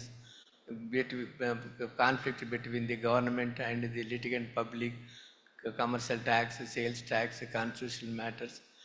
It's a part of our duty. But we also, because of the spiritual excellence, spiritual purity, spiritual rightness, because our person, our intellect was sharp, we are able to resolve the conflict between the, and we will be able to decide and discern, decide, understand the problem properly, and we give the solution. It is possible. So that was throughout my 14 years of the service, that was the job we are doing. Even now, every day, every person has to do the job of resolving the conflict. Resolving the conflict will be by mainly, as Yogesh Bhai said, we should know who we are, we should know the problem, we should know the situation. Then we will have the solution. Thank you. Thank you. Our next question would be Ramakrishna Chanduri Gariki.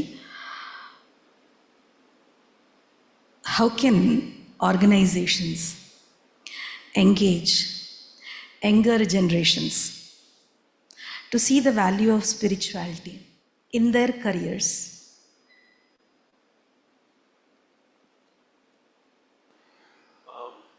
Here first, I am assuming that all of you understand the difference between spirituality and religion. So please don't get confused with religion. Okay. Spirituality is, it has to come from within. Spirituality relates to more from within. So here, how does an organization helps you? That's what we have done certain things in my earlier assignments. So one thing is, like what I have told you is you have to be absolutely open and you have to be focused. This is number one. Number two is how do you get the focus? There are several techniques you can, even meditation helps you a lot.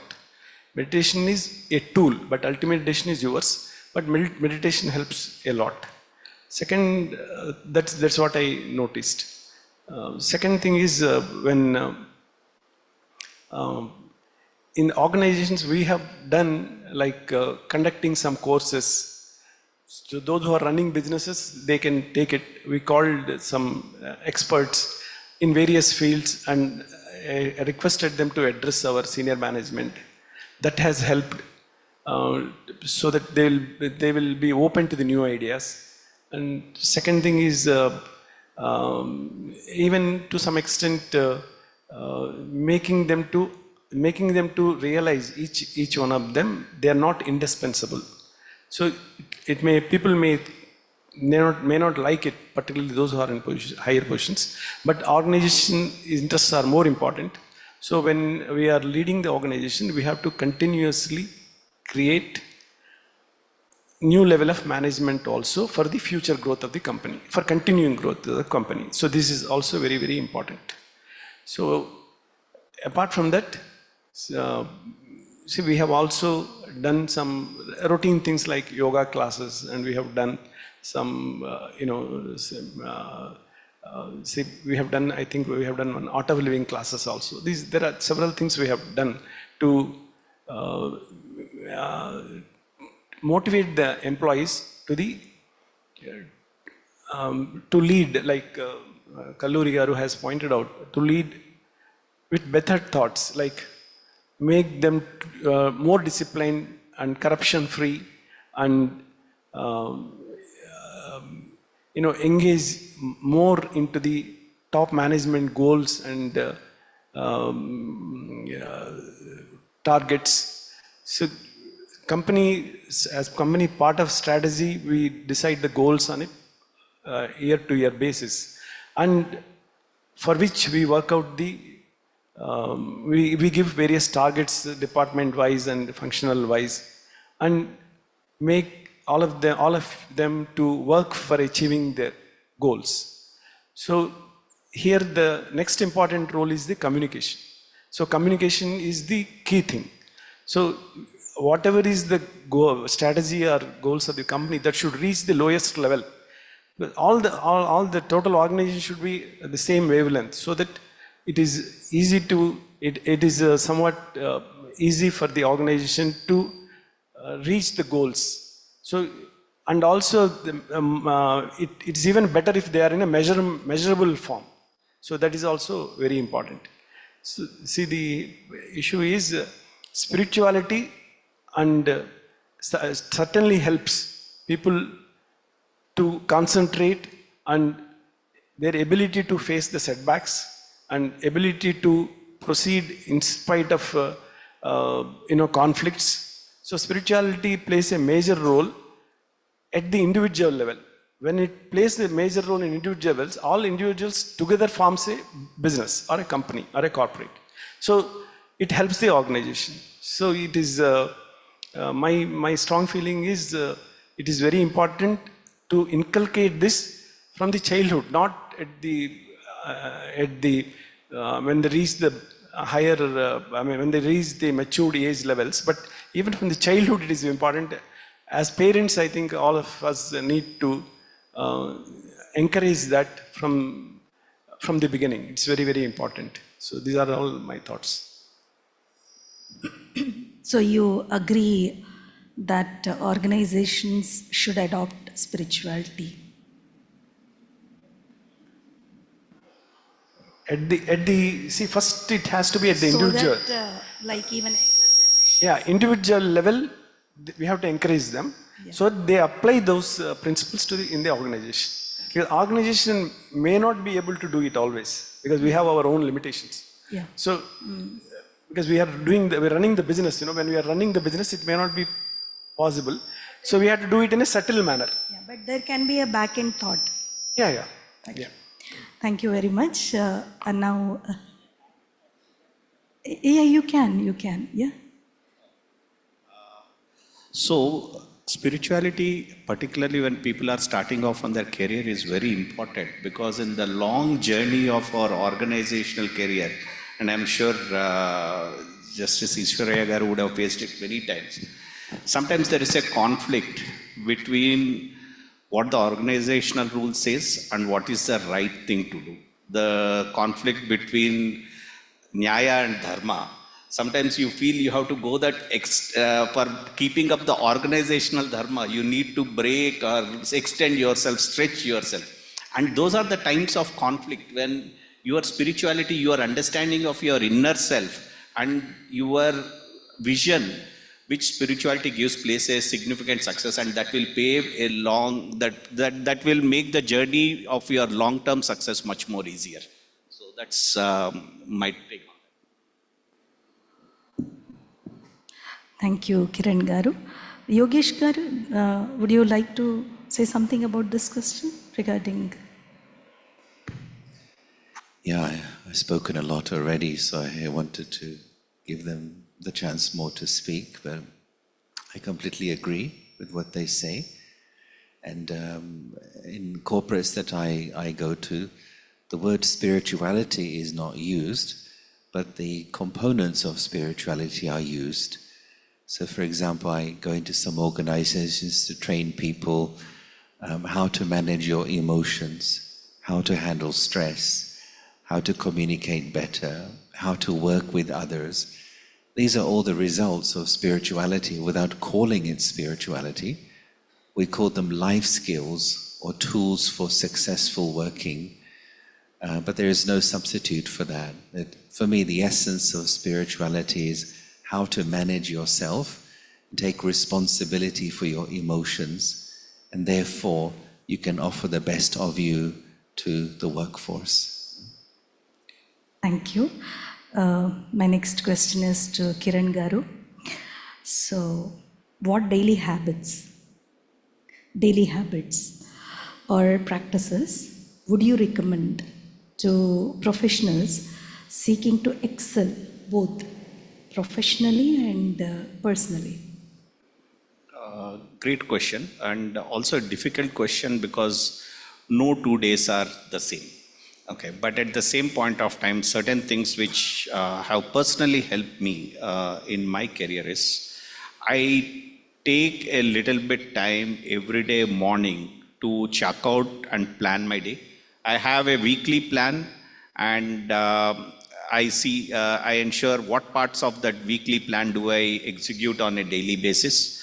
Then there are things I compartmentalize, and so that I can specifically focus on that particular aspect for that period of time, which helps me isolate any of the emotions, chaos in one particular aspect of my work and ensure that it doesn't reflect on another aspect or another task or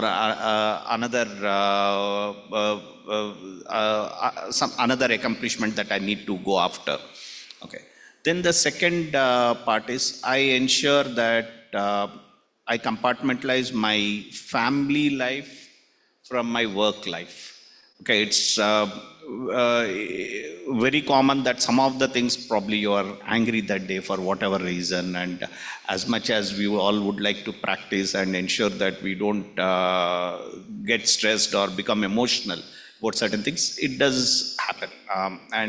But it's very important that you don't take back that to home, and in fact take the pleasures and the joys that family give to help you elevate and reduce the stress and come back fresh the next day. A lot of times it actually works. Sometimes when you sleep over a problem, and I have personally felt that your subconscious throws up those solutions by the time you get up in the morning. When you get up with a fresh mind, your subconscious throws up the solutions to some of those vexed problems. Definitely exercise at least for half an hour to an hour daily. That is also a part of my regular routine, which helps me approach things afresh. Thank you. Now, question from audience to Yogesh brother. Personality and business strategy are two different and diverse aspects. How personal excellence leads to business strategy and success, please elaborate. Maybe I just say what I said for the last 45 minutes. But I think, you cannot separate the person from the business. In the training I do, what I understand is, let's say around 70 years ago, companies would send their workers for technical trainings, largely, how to use machinery and so on. And then around 30, 40 years ago, people started sending their employees in trainings in how to work together, team building and so on. But nowadays there are many courses on trainings in how to manage yourself, how to motivate yourself to deal with your own stress, how to create a happy workplace. So in that sense, personal excellence is about me being able to overcome things like, my stress, my anger, my mistrust, and all other ego-related issues, which makes me a better person and a better worker and a better leader. And therefore, I'm better able to work with other people. Most problems in organizations, I find, are people problems, or you can call them ego problems, which result in information not being shared properly, people not working as hard as they used to because they hold some kind of grudge. So in that sense, the organization starts with the person. Especially the leader has to demonstrate how to behave well, and then that behavior cascades down through the workforce. So I see them very connected, the self and the organization as one. They are not different. They are two sides of one coin. Yeah? Yeah, I can say that, yeah. Okay, Yeah. we can. And I think from audience, one more question has come, that is ego. So I think you covered this question beautifully. Now, my question is to our Ramakrishna Garu. Can you please explain some business strategies one should keep in mind before starting any venture? It's purely about business. Before starting a business, it's a very complicated question. So you have to be clear about what you want to achieve. You have to make your plan absolutely clear, for which you have to do a lot of research and study. Just don't jump into anything which you like or which people suggest. You have to do homework, lot of homework, in fact, I should say. You have to meet the people, you have to read a lot of material on a particular line which you want to take up. Then you have to look at, then once you are clear about what you want to do, then next step is you have to make a perfect business plan. So business plan, by discussing with those who are already in the field or those who are doing the management services. Okay. Then after that, you will be able to understand your requirement of resources, various resources, whether they are financial resources or otherwise, and the various ways these resources can be met, and your own strengths. You have to analyze before you start. Before you decide taking up any particular business. But when you don't change it, when you finalize it, stick to it and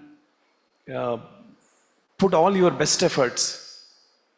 Though it may sometimes take more than what you expect in terms of time and of course money also, and ultimately to get the results. Here again, your spiritual outlook helps to withstand the pressure and ability to sustain for a longer period of time.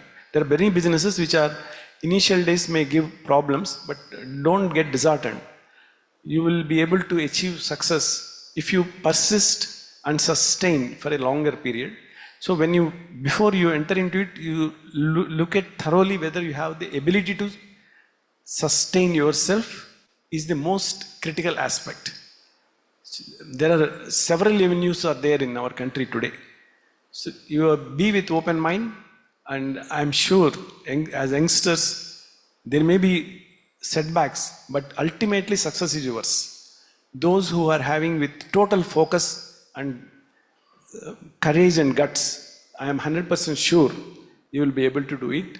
And it gives you, let me tell you, it gives you immense satisfaction, because by creating an organization and running a business, though it is a challenging, because you are providing employment, you are creating national resource, and you give a lot of tax and helps the government of India. So it is, I strongly recommend people who are interested in taking business, please do consider, but please do it after doing a lot of homework and with absolute seriousness. All the best. Thank you very much. हमारे बीच हमारे आदरणीय कुलदीप दीदी जी हैं. So I will be asking one question to दीदी ji, and no doubt at the end of the panel, like Didi ji will be giving us blessings. So I would like to ask Didi ji a simple question. Didi ji, since her childhood, she has been in this spiritual path, right? Practicing Raj Yoga meditation, and what you are seeing, the manifestation of her powers, or the willpower which she has, and you can see this Shanti Sarovar, the outcome. So now I'm asking Didi ji कि आपने ऐसा क्या आप अपने आध्यात्मिक जीवन में प्रयास किया या पुरुषार्थ किया या एफर्ट्स किया, जो अपने आप को संभालते हुए एक ऐसी बड़ी सोच जो समाज को एक आध्यात्मिक सेवा के लिए एक इतना बड़ा इंस्टीट्यूशन जो आज खड़ा है यहाँ पर, उसके लिए आप क्या बोल सकते हैं, क्या आपने किया था?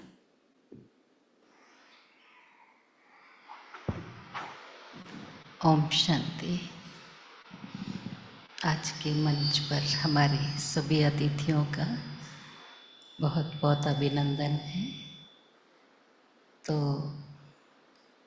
इस स्पिरिचुअल पाथ में हमें भगवान ने ये बताया है कि हम आत्माएं सब करनहार हैं और परमात्मा करावनहार है. मैंने कभी भी नहीं सोचा कि मैं कोई बहुत बड़ा कार्य करने के लिए निमित्त बनूं, लेकिन बचपन से ये लक्ष्य ये रखा कि अपने जीवन को मुझे परमात्मा को ही समर्पण करना है, और ये ईश्वरीय सेवाएं सारे समाज के लिए, विश्व के लिए करने हैं, और एक आदर्श जीवन बनाने का लक्ष्य रखा. क्योंकि हमारे पेरेंट्स भी इस ज्ञान में स्पिरिचुअल पाथ पर चलते थे. तो मेरी एज उस समय 3 years 9 months थी. 1957 सितंबर में हमने ये ज्ञान प्राप्त किया, और लौकिक फादर आर्मी में थे, लेकिन जब परमात्मा से मिलन हुआ तो उन्होंने बताया आप डबल आर्मी मैन हो. तो बहुत डिसिप्लिन में रखा हमें, और हमको स्पिरिचुअल पाथ में ये विशेष बात अच्छी लगती थी जो हम केवल किताबों में पढ़ते आए हैं, simple living and high thinking. तो हम हमेशा मैंने बचपन से अपने जीवन में कभी भी कोई फैशन नहीं किया. किसी प्रकार का फैशन ड्रेसिंग मैंने कभी नहीं की, क्योंकि मेरे लौकिक फादर कहते थे एक ही रास्ता देखना, या इधर या उधर, या शादी करनी है तो सज धज के रहो, अगर ब्रह्मा कुमारी बनना है तो आदर्श बनना. बस मेरे जीवन का लक्ष्य यही रहा मैं आदर्श ब्रह्मा कुमारी बनकर दुनिया के आगे एक आदर्श बनूं। और मैं कभी नहीं सोचती, सब लोग वर्णन करते हैं इतना बड़ा स्थान बनाए, ये सब परमात्मा ने अपने बच्चों के द्वारा कराया है, ये हम नहीं कर सकते। कोई साधारण व्यक्ति या कोई विशेष व्यक्ति भी अकेला कभी भी काम नहीं कर सकता है। एक ईंट से आप मकान बनाकर देखिए, एक ईंट भी मकान नहीं बना सकती। ईंट के साथ ईंट मिलती है, मिलते मिलते दीवार बनती है, उसके बाद छत बनती है, फिर सब कुछ उसको डेकोरेट करते हैं। तो ये ज़मीन मिली, लेकिन मैंने नहीं सोचा कि मुझे बनाना है। जब मुझे कहा गया आपको बनाना है तो मैंने मना किया, मैं नहीं बना सकती, आप लोग बनाओ, मैं मदद करूँगी जो मेरे से होगा, तन से, मन से, धन से, भाई बहनों के सहयोग से, लेकिन मुझे जिम्मेवारी नहीं देना। लेकिन परमात्मा ने वो क्राउन पहना दिया रिस्पॉन्सिबिलिटी का, वो कराता रहा और हम करते रहे। लेकिन इसमें मेडिटेशन के अंदर, हमारे अंदर इतनी विल पावर आ जाती है कि कोई भी इम्पॉसिबल कार्य को भी हम पॉसिबल कर सकते हैं। हमारे आगे अनेक विघ्न आए, लेकिन उन विघ्नों को परमात्मा शक्ति से, उनकी याद की शक्ति से, मेडिटेशन पावर से सब तूफानों को ऐसे उड़ा दिया जैसे फूंक मारकर कोई मिट्टी को उड़ा देता है। इतना परमात्मा की शक्ति है और ये सब परमात्मा का कार्य है, ये सब उसकी क्रिएशन है। मैं कभी नहीं अपने दिल से मानती कि ये मैंने किया है, ये सब परमात्मा ने किया है। और आप जैसे भाई बहनों ने, बहुत बाहर वालों ने भी कई प्रकार के सहयोग किए। किसी ने खुदाई में सहयोग दिया, किसी ने ब्लास्टिंग में बहुत कुछ फ्री किया, कुछ लोगों ने मिट्टी दे करके ये सब जो भी स्टोन्स आदि आसपास कंस्ट्रक्शन हो रही, सब हिल एरिया है, तो सारा ही परमात्मा को सिर्फ हम ऑर्डर करते थे, आज हमारे खड्डे भर दो। दूसरे दिन ही, उसी क्षण कोई व्यक्ति आ गए कि हम खड्डे भर देंगे और फ्री में भर देंगे, आप सिर्फ आज्ञा करो। तो हम सिर्फ परमात्मा को अगर सच्चे दिल से याद करते हैं और उनके सामने हम अपना जो भी प्रॉब्लम को हो या जो भी कार्य है, हम अगर परमात्मा को ऑर्डर कर देते हैं कि आपको करना है, वो बराबर करता है। मेरा तो ये अनुभव है, मैं जो भी दिल से परमात्मा को कहती हूँ मेडिटेशन में, वो क्षण में हो जाता है। कभी कभी कई भाई बहनें सोचते हैं आपके पास कुछ मैजिक है, तो ज़रा मेरी भी प्रॉब्लम भगवान को बोल दो, सॉल्व करा दो। तो मैं बोलती, मैं ऐसी वकालत नहीं करती हूँ, क्योंकि आपका योग नहीं लगेगा, फिर मेरा ही योग लगेगा। तो परमात्मा मेरे से भी पूछेगा कि तुम क्यों वकील बनकर आती हो, उनको डायरेक्ट मेरे साथ कनेक्शन दो। तो मैं हर एक को यही कहती, आप डायरेक्ट मेरे से भी ज़्यादा आप प्राप्त कर सकते हो। तो यही मेरा अनुभव है। Om Shanti. So, it is simply understood in one word, surrenderance to God. कदंडी, हम अपना बहुत चलाते हैं, लेकिन नहीं चलाना है। We are just instruments, and just I am instrument. Let him play the whole.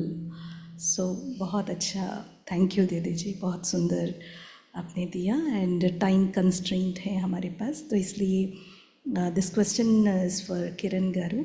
So when the boss is obsessed with using anger and scolding his subordinates to get the work done, and he does this to all his subordinates, how should the subordinates work with that boss? Okay.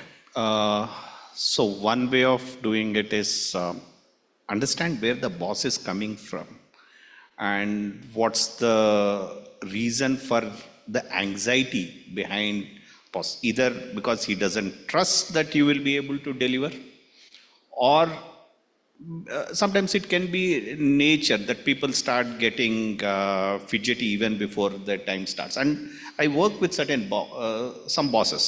It finally, there is no simple formula. When it becomes a little too much, obviously you will have to take the support. You need to tell people, you need to tell the boss saying, hey, this is not done. End of the day, nothing is worth compromising your self-respect for. In fact, yeah, one of those aggressive bosses himself told me this. Yeah, so boss is probably right from his experience, but you need to choose the time to give that feedback. There is always that time. I'll give you from my personal experience. My first boss, 17, 18 years my senior, 10 to 11 levels ahead of me. I was his executive assistant. He was extremely busy. So what I used to do is, I used to find that time, he had this habit of washing his car by himself in the morning. So I used to land up over there and sometimes to get my day.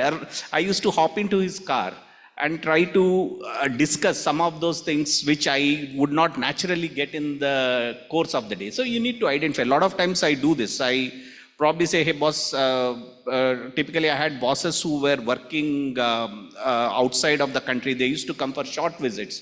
So if I did not get all the time I needed, I had no problem driving the boss back to the airport, because that's the time, I would get all the time and neither of us can jump out of the car. So you would get all the time. But from a boss's perspective also, I have also led people for the last 20 years. One thing for our own growth, and all of you will be leading people, I'm sure, is extremely understand that the next generation is probably an updated, bug-free version of ourselves. So there are a lot of ideas that we need to take from them, and moment we shed that ego and we start learning, that is when we'll grow. And give you one example, Sunil Bharti Mittal, the founder of Airtel, used to surround, and still probably has 16-year-old people with him who can give him ideas about technology, and that's how he has been building the technological empire. And you have heard the celebrated story of Shantanu Naidu and Ratan Tata. This is the way they help you learn and they'll help you grow and explore. So that is something that we also need to learn. And I'm sure good bosses will learn. If nothing works, please change the job. It's not worth taking the stress. Simple. So change, don't you think change means you're running away? I just want to add, see, in a lighter vein, what I want to tell you is, you try to give a lot of credit to the boss. So for what you have, see, what I noticed is most of the times, boss would like to take the credit. Maybe it is his prerogative also, I don't deny that. So if we ourselves, though we have done it, if you say, yeah, it is his guidance, his help, then they get satisfied most of the times. So it's just art of managing. There is no, like what he has said, there is no ready-made solution for this. So you have to just manage, that's all.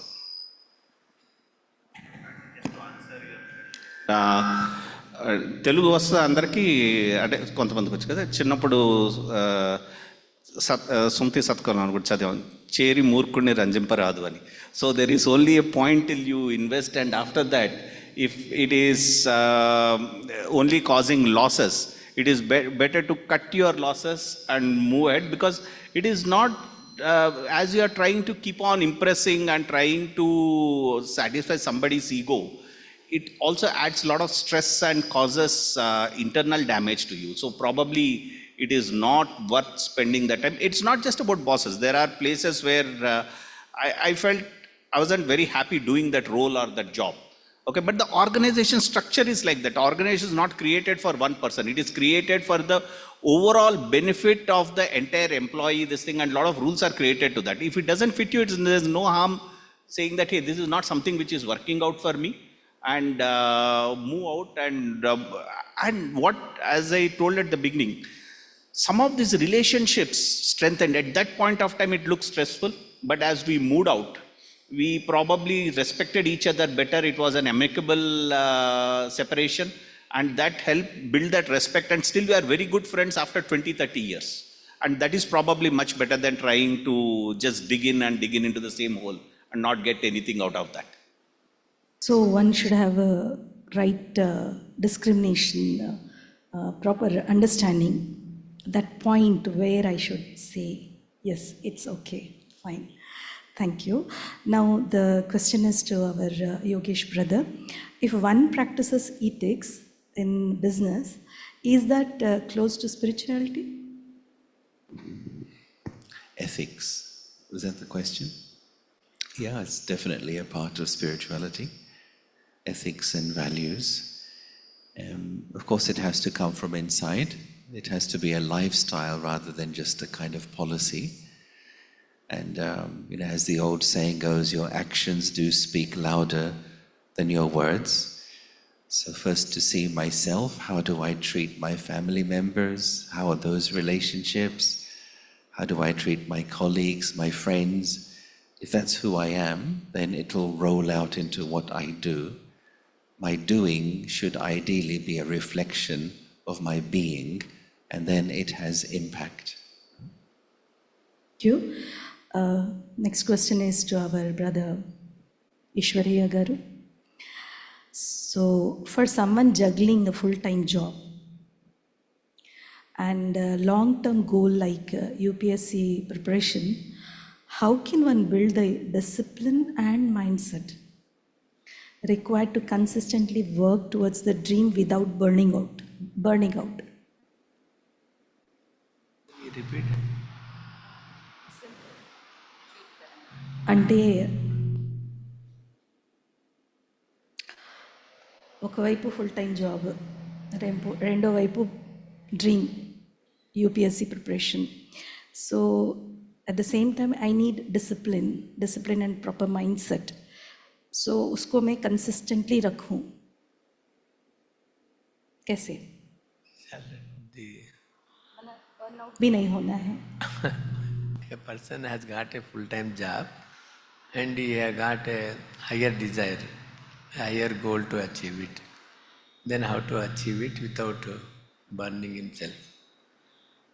Then Yogesh Bhai, myself, Kuldeep Didi, we are all saying that the foundation of everything is the sharpening the spirit. Spirit, a question was asked to Kiran Bhai, is there any difference between the spirituality and the religion? Absolutely, insofar as the spirituality is concerned, there is no conflict in between any of the religions. Spirit deals with the, if you say it, the spirit is the energy, it is a soul, it is a consciousness, it is a prana.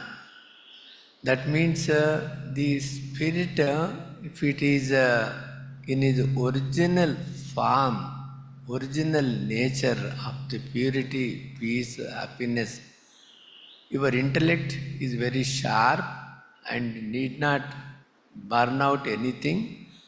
It becomes a natural nature of yourself and you will achieve your goal without any lot of efforts or stress or strain or sufferance.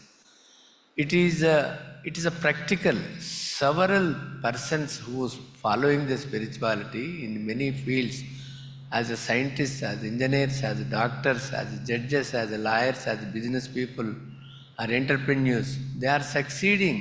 Only just you have to keep yourself in your seat. I was the judge. When I was the seat, how much power I have? If you are out of the seat and out of the self, out of your original nature of the nature, then you will not be that powerful. That means you will have the very clear, the powers of the discrimination, discerning, deciding, accommodating, cooperating, and even every whatever power you require, you will achieve it. And your goal, it will be very clear. You will achieve the goal. So even several questions have been asked to success, for a successful man. It should be very clear. It's a dream. dream it should realize the dream. How it becomes true, then if you have a clarity, as brothers have said, that means ultimate, you should think what should be the ultimate result of your thought or your actions. You should be able to visualize, assess, and you will have the ability and you will achieve it. Thank you. Thank you. Question to our Ramakrishna brother. How do we measure success? Is it money, position, happiness, or impact on society? All these questions have come from audience. Yeah. See, this is it differs from person to person first. This is how do you define the success? So each one of us, if you put each one of us in different rooms and ask this question, we may give different answers because there's no formula for this. But according to me, success is, in different ways we have to look at it. One is the personal level. Personal level, I consider it is purely happiness. Ultimately, what you are doing, whether it is giving happiness or not. So personal level, it is rather simple and easy, I feel. So it is not the question of money. Money is very, very important. I don't deny that at all. Unless you have money, many things you won't be able to do. So money is very important. But happiness is the goal. So whatever we do, we have to enjoy and derive happiness out of that. So I keep telling people also, don't pray God also for XYZ. You pray for happiness because you don't know what makes you happy. God is the better judge to decide what makes you happy. So it is very, essential that you have to look for happiness within the legal means again. So happiness not by building up your career. Okay. So coming to the business, what is the success? Business, this is normally we take through business strategies. So we want to excel, we want to be the number one in this thing. Like Reliance goal was to reach the number one in oil production, say like. So that's each organization, each business, we want to be number one in this particular segment, or we want to achieve the so much in sometimes it can be in a measurable form also, or we have to, people have to recognize it as the leaders. People have to say this is the most valuable company. There are several measurements are there. This of course all depends on the size. Sometimes even a smaller companies achieve that goal. For instance, like Kalluri garu pointed out initially, the brand value. So you create a brand for your business, for the company. So it all depends on your business strategy and business goals. So what makes business happy? Here, one more small point I want to raise: ethical practices. Whether we can achieve the goals. It is definitely a different path, difficult path. It is a very difficult path. But ultimately, you get the success. So you need to have a lot of patience when you want to follow the 100% ethical practices. This is purely out of my personal experience, I am telling you, particularly I have seen at least in India. So people suggest you many shortcuts. So whether you want to go for those shortcuts depends on you. So you have to draw a line and clearly mark your, see, beyond this, I don't want to compromise. Sometimes small things you may have to compromise, otherwise you won't be able to run the business. But you have to draw a line very clearly. And for which you have to set an example yourself. So that the organization works as per your, they follow you because as a leader. So it is very important. We need to maintain discipline at various levels in the organization. And that's the only way to achieve the success. This is the last question to Yogesh brother. We talk about the intelligent quotient and emotional quotient. So how do we measure spiritual quotient and what are the requirements? Yeah, SQ or spiritual intelligence is really about two things. One is about your sense of identity and your sense of purpose. In other words, how clear you are about two questions. Who am I? And why am I doing what I am doing? Clarity on these two is how we measure your level of SQ. And then indicators that you have a high SQ. One is that you have a very high level of internal motivation. There's two types of motivation. One is extrinsic, which is where somebody says, I'll give you more money, I'll give you a car, I'll give you an office. It's extrinsic motivation. It's fast acting, but it's short-lived. Then there's intrinsic motivation, which is based on these two things. I know who I am, I know why I am doing what I'm doing. And that motivation is not just for your work, but it's for your life. Your work life, your home life, your social life. It's like a red thread which runs through every part of your life. And secondly, people with high SQ, they have a deep-seated sense of contentment. Even when things don't work out according to the plan, they don't lose their happiness. They're not consumed by the situation, because they know as long as I keep applying the right values like honesty, integrity, discipline, fair play, ultimately a good result will come. Thank you. Thank you very much. Thank you. You want to add? Yeah. Sometimes I get the feeling that SQ is, though we claim ours is a Vedic Bhumi and spiritual land, but SQ is, I feel there's a lot of scope for improvement in India. That's my strong feeling is. The reason is, see here, we never say we here, because we want to find heroes, whether it is in industry, whether it is in a corporate, or whether in sports, or whether it is in business. We look for heroes. We don't look as a team. We don't project. So very important thing. But you take the case of Japan. They always project as a team, as a country. But we try to project as project leaders. This is the major problem in India, if you ask me. So that is one of the reasons for our failures in, I should say, in sports also, team games particularly. So it is very important to take the credit or to take the blame as a team, as a whole. So we find immediately, even if there is a failure we try to find people responsible for it. We don't own, or we don't say, similarly, and at the time of success, we try to give to one or two people. So it is very important to develop this particular aspect. That is the reason I feel SQ, there is lots and lots of scope in India. So we need to focus on this.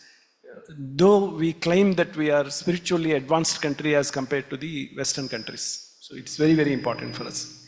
Actually, we are habituated to take credits only for success, not for failures. We don't want to own.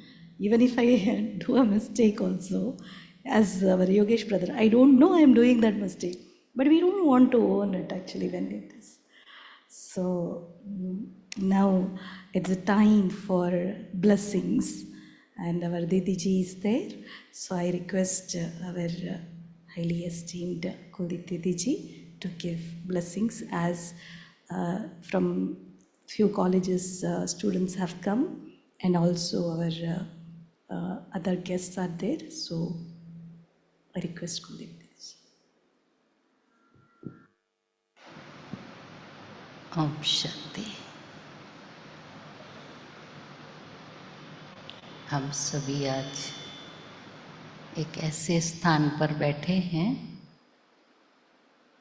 जहाँ school student हों या college students हों, business वाले हों, या किसी भी field में आप काम करते हैं, लेकिन हर एक व्यक्ति के दिल में ये रहता है सक्सेस के लिए हमें बड़ों की ब्लेसिंग्स चाहिए, दुआ चाहिए।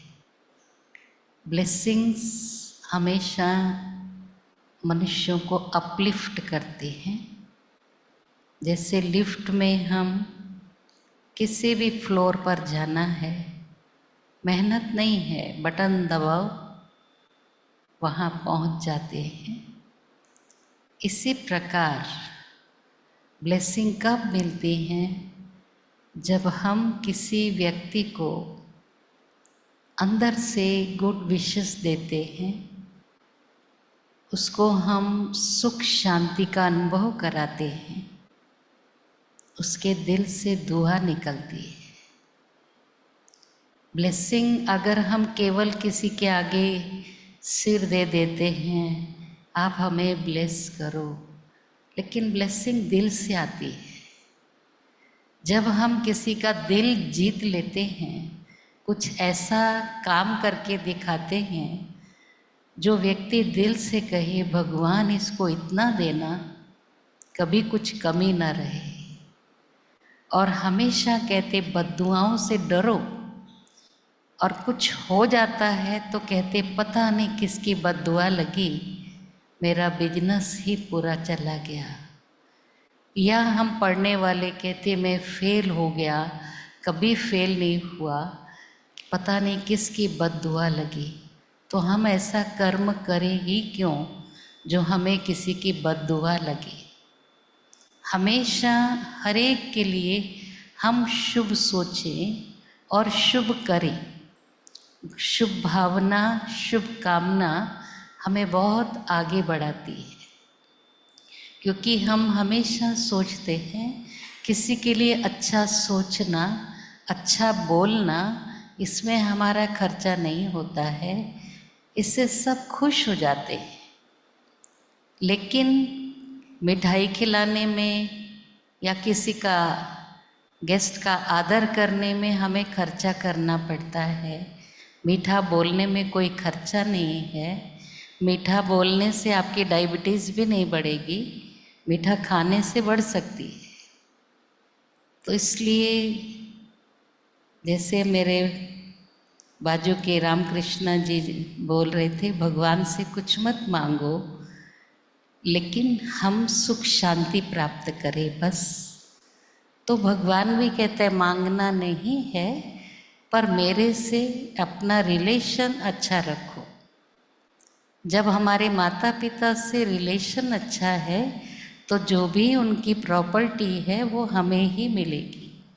तो परमात्मा के पास क्या है? वो ज्ञान के सागर हैं, प्रेम के सागर हैं, सुख के सागर हैं, शांति के सागर हैं, सर्व गुणों के भंडार हैं। उनके पास बहुत कुछ है। हमें केवल परमात्मा से अपना संबंध जोड़कर उनसे सर्व प्राप्तियों का अनुभव करना है, मांगना नहीं है। मांगने वाला तो भिखारी होता है। बोलते हैं ना, अन्न मांगत मोती मिले, मांगे मिले न भीख।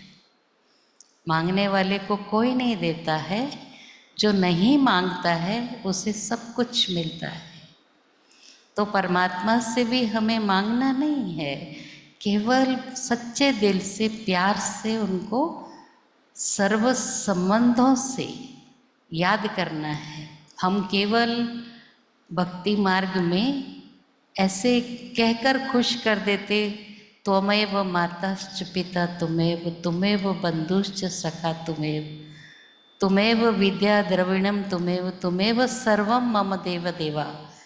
एक कहने मात्र कहते थे, कभी एक भी संबंध का अनुभव नहीं किया। लेकिन इस राजयोगा मेडिटेशन में हम परमात्मा को पहचान सहित उनके साथ सर्व संबंध जोड़ करके उनसे हम सर्व प्राप्तियां करते हैं। तो ये आप सब ब्लेसिंग लेकर जाना कि हम आज से इस राजयोग का अभ्यास करके अपने जीवन को दिव्य बनाएंगे और श्रेष्ठ बनाएंगे। ओम शांति। थैंक यू दीदी जी। सो ओवरऑल सो पैनल का जो कंक्लूजन है, in one word I would like to say is business, business, हम किस बात में बिजी हैं, सिर्फ अपने आप को चेक करें। वेस्ट में बिजी है या बेस्ट में बिजी है, प्रोडक्टिव वर्क में बिजी है, कंस्ट्रक्टिव वर्क में बिजी है या समथिंग एल्स है, बस इतना अपने आप पर अटेंशन रखिए। So I think everything is there in front of us. Now it's a time for meditation. I invite David brother.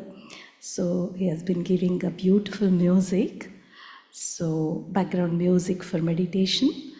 And I invite Sister Anjali. She's a chemical engineer from Osmania University.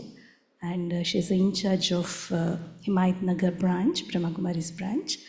And she has been practicing this Raj Yoga meditation for the last 35 years. And she would be giving us meditation concept and guided meditation.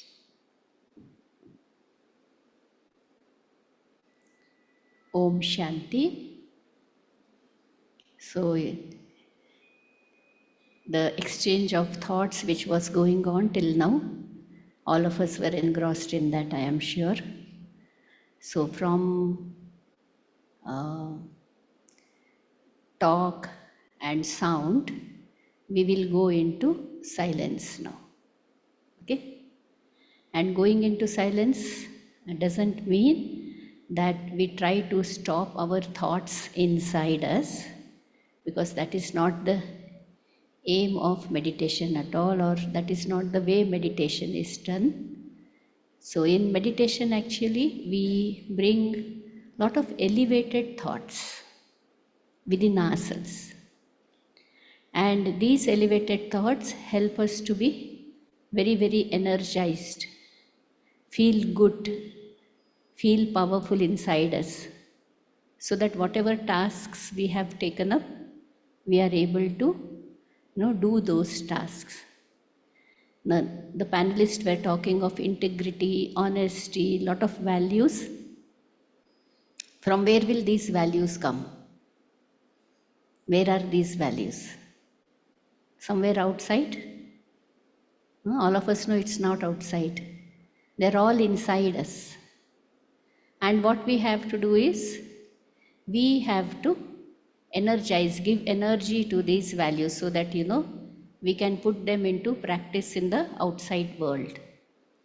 If not, they are there, but they are sleeping inside us. We have to awaken.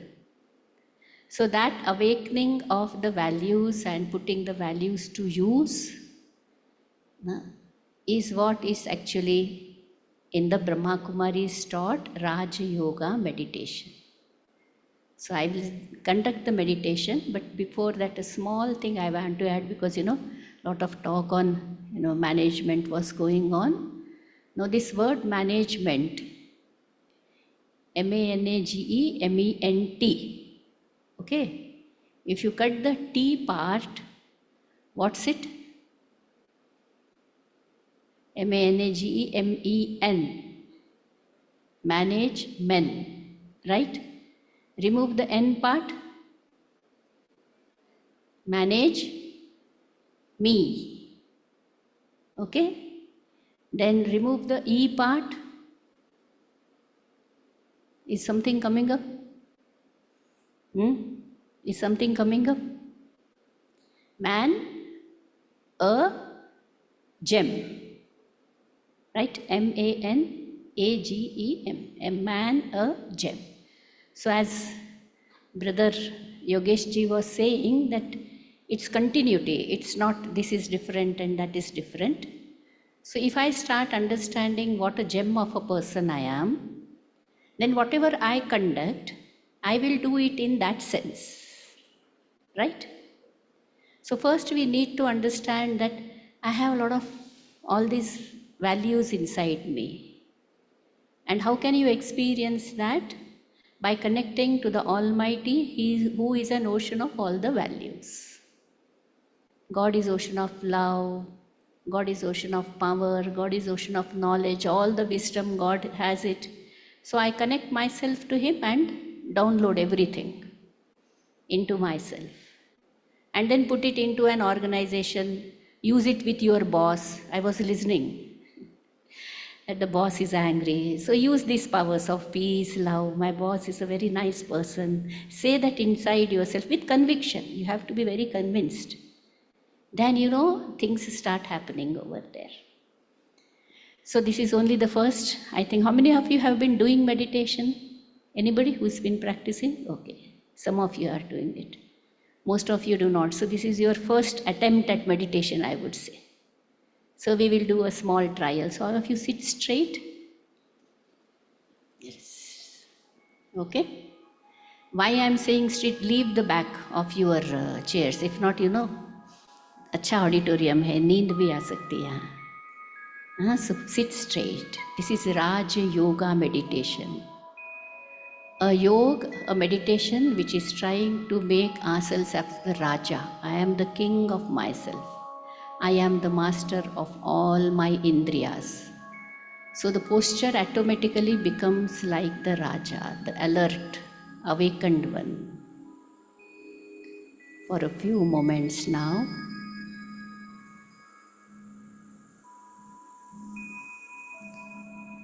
watch your breath.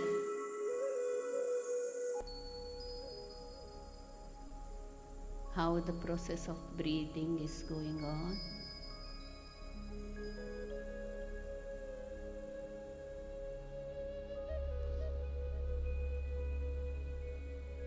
Breathe in and out. A process which started with your birth and will continue whatever activity you are doing.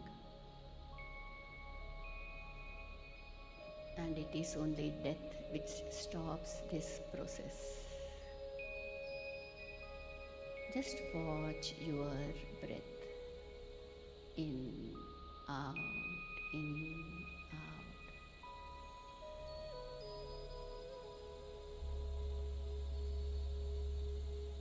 And as you really start watching, you will see your breathing slows down.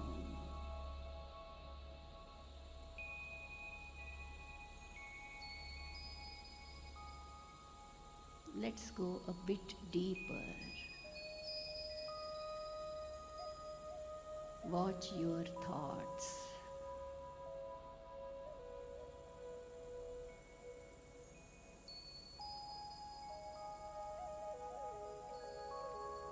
For a few moments.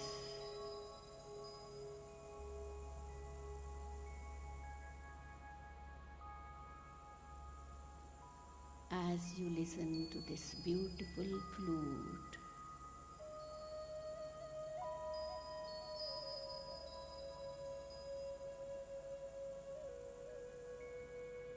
what feeling is it bringing inside you? Just watch.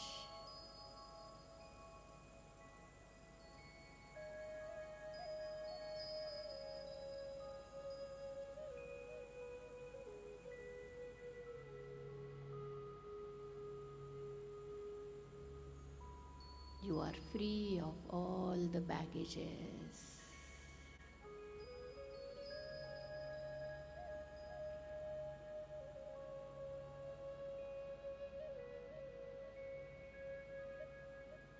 Free yourself of all the waste.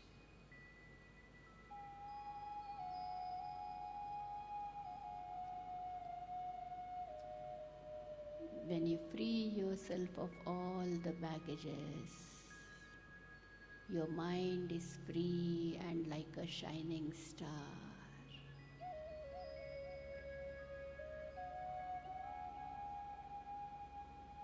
You're feeling very bright inside yourself.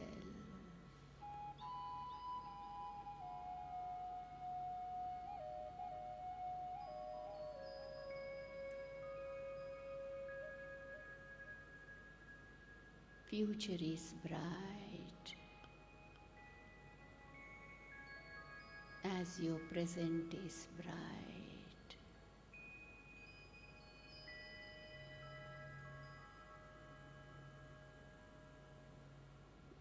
All the hope you have for yourself now and for your future.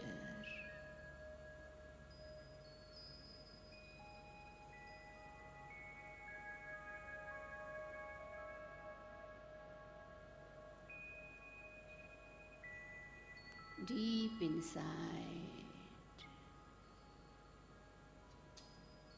be stable and calm.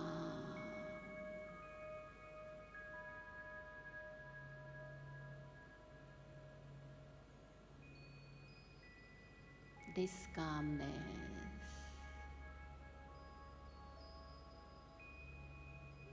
will give you solutions.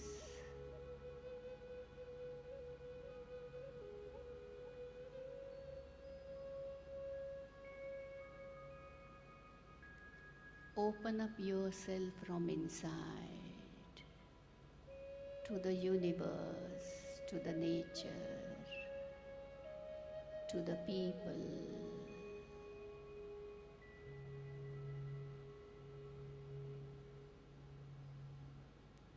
Let go of the biases. Open yourself.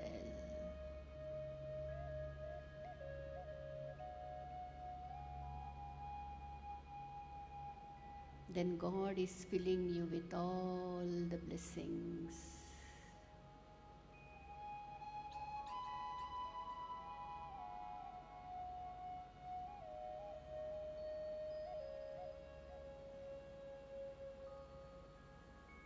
Fill yourselves with all these blessings and good wishes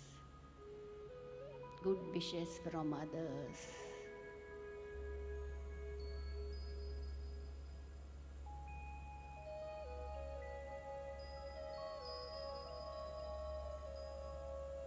As your mind and heart is full of positivity,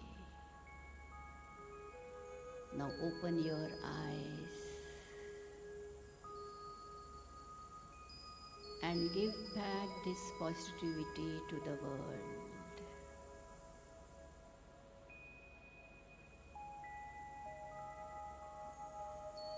Give good wishes to the people around you. Give good wishes to the nature at large.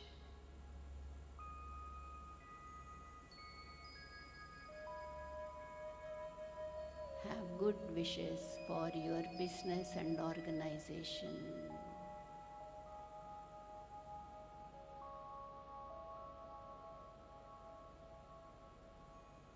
Now all of us together, let's say the word Om 3 times. Om. All of you also say it. Om.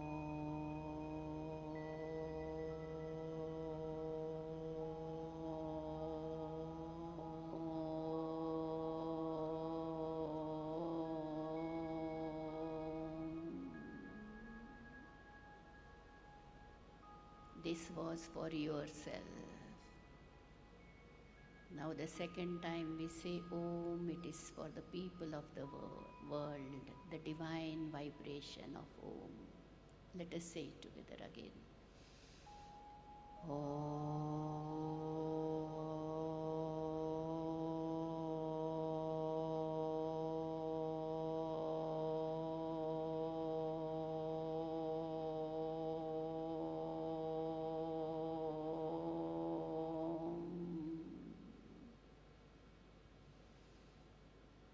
The third time we say this divine word will be for the nature.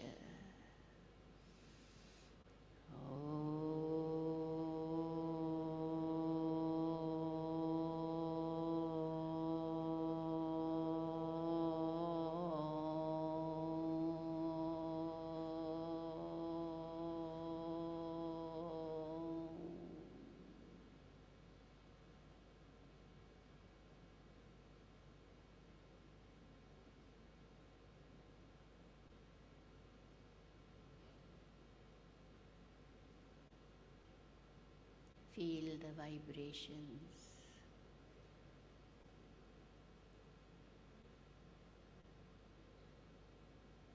the calmness, the quietness.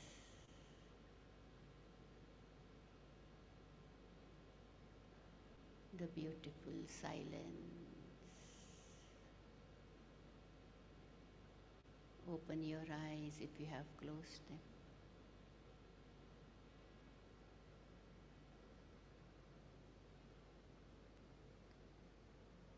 And when you are able to be in this silence, this calmness,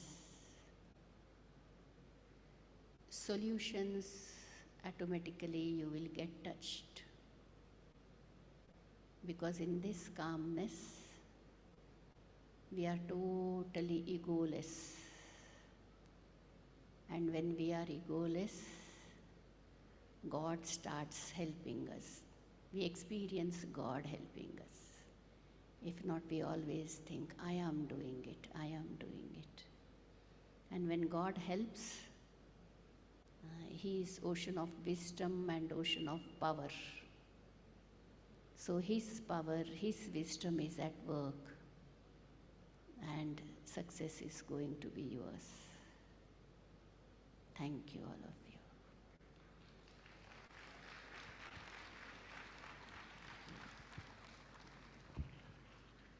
Thank you very much, Anjali sister, for wonderful experience of meditation.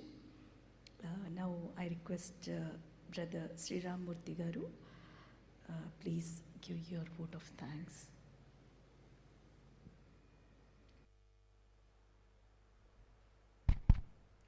Om Shanti. First, I would like to thank you, Kuldeep Didi, for organizing such a wonderful event under her able guidance for the beautiful arrangements. And also, I would like to thank you, Yogesh Bhai, for his enlightenment on the quadrant of the security, the land, danger, and the magic.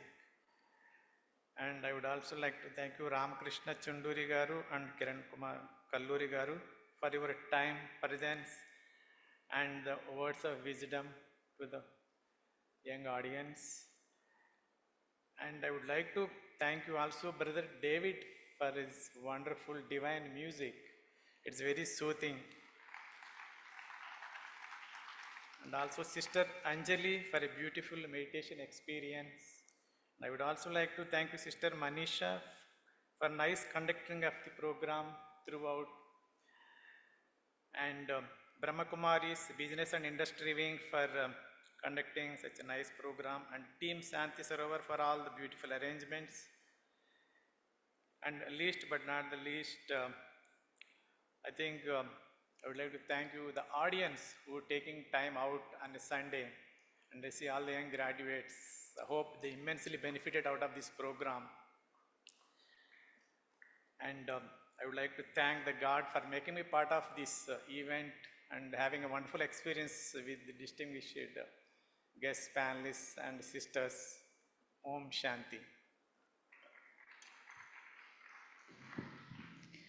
Now I request our sisters that our Didiji and Yogesh brother would be giving godly gifts. It's a part of our Brahma Kumari's culture. Whoever comes as a guest to our organization, that they will be given prashad. Meekandariki telusu prashadam annadi.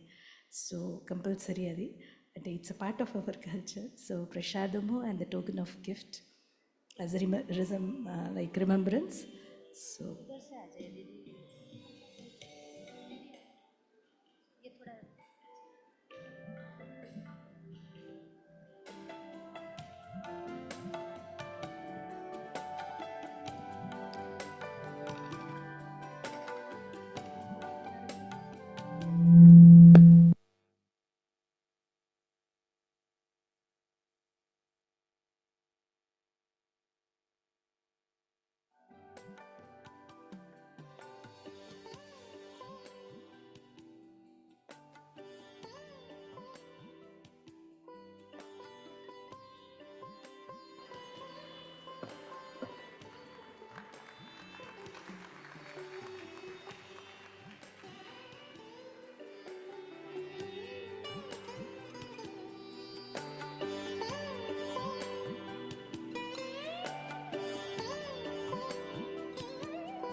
Om Shanti.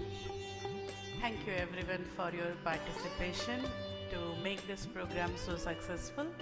And now there are a few announcements for you. So we would like to inform you that if you want to connect with Brahma Kumaris for any programs further at this campus or at your campus, at your place, you can actually connect with our reception people. They will give you a detailed information how to conduct such programs at your place, or you can be part of further programs. In Twin Cities, we have many Brahma Kumaris branches which are called Brahma Kumaris centers. So if you want any personal guidance or you want to learn basic meditation foundation course, you can actually connect with our centers, and those centers, location of these centers or phone number, reception, you can get the numbers at reception. Apart from that, at Shanti Sarovar, we have many programs, and you can take details, residential, non-residential, 1 hour evening programs. There are a number of programs every time at Shanti Sarovar. Like every Sunday evening, there is a family program, 6:30 to 8. We call it Sunday Talk. So this refreshing Sunday Talk, there is a separate program, parallel goes for children, and that is called Bala Vrindavanam. So every Sunday evening with family you can visit. You are welcome to visit our campus, enjoy the campus, and also you can enjoy nice talks with different eminent speakers. And thank you so much for coming and making this program so successful. You can clap for yourself at the end of the program. Thank you so much. We all request you to please have lunch before you leave this place. Students will be getting a participant certificate, so you can connect with Deepika Ben at reception. I think not all the students, only coordinator of students can connect with Deepika sister at reception.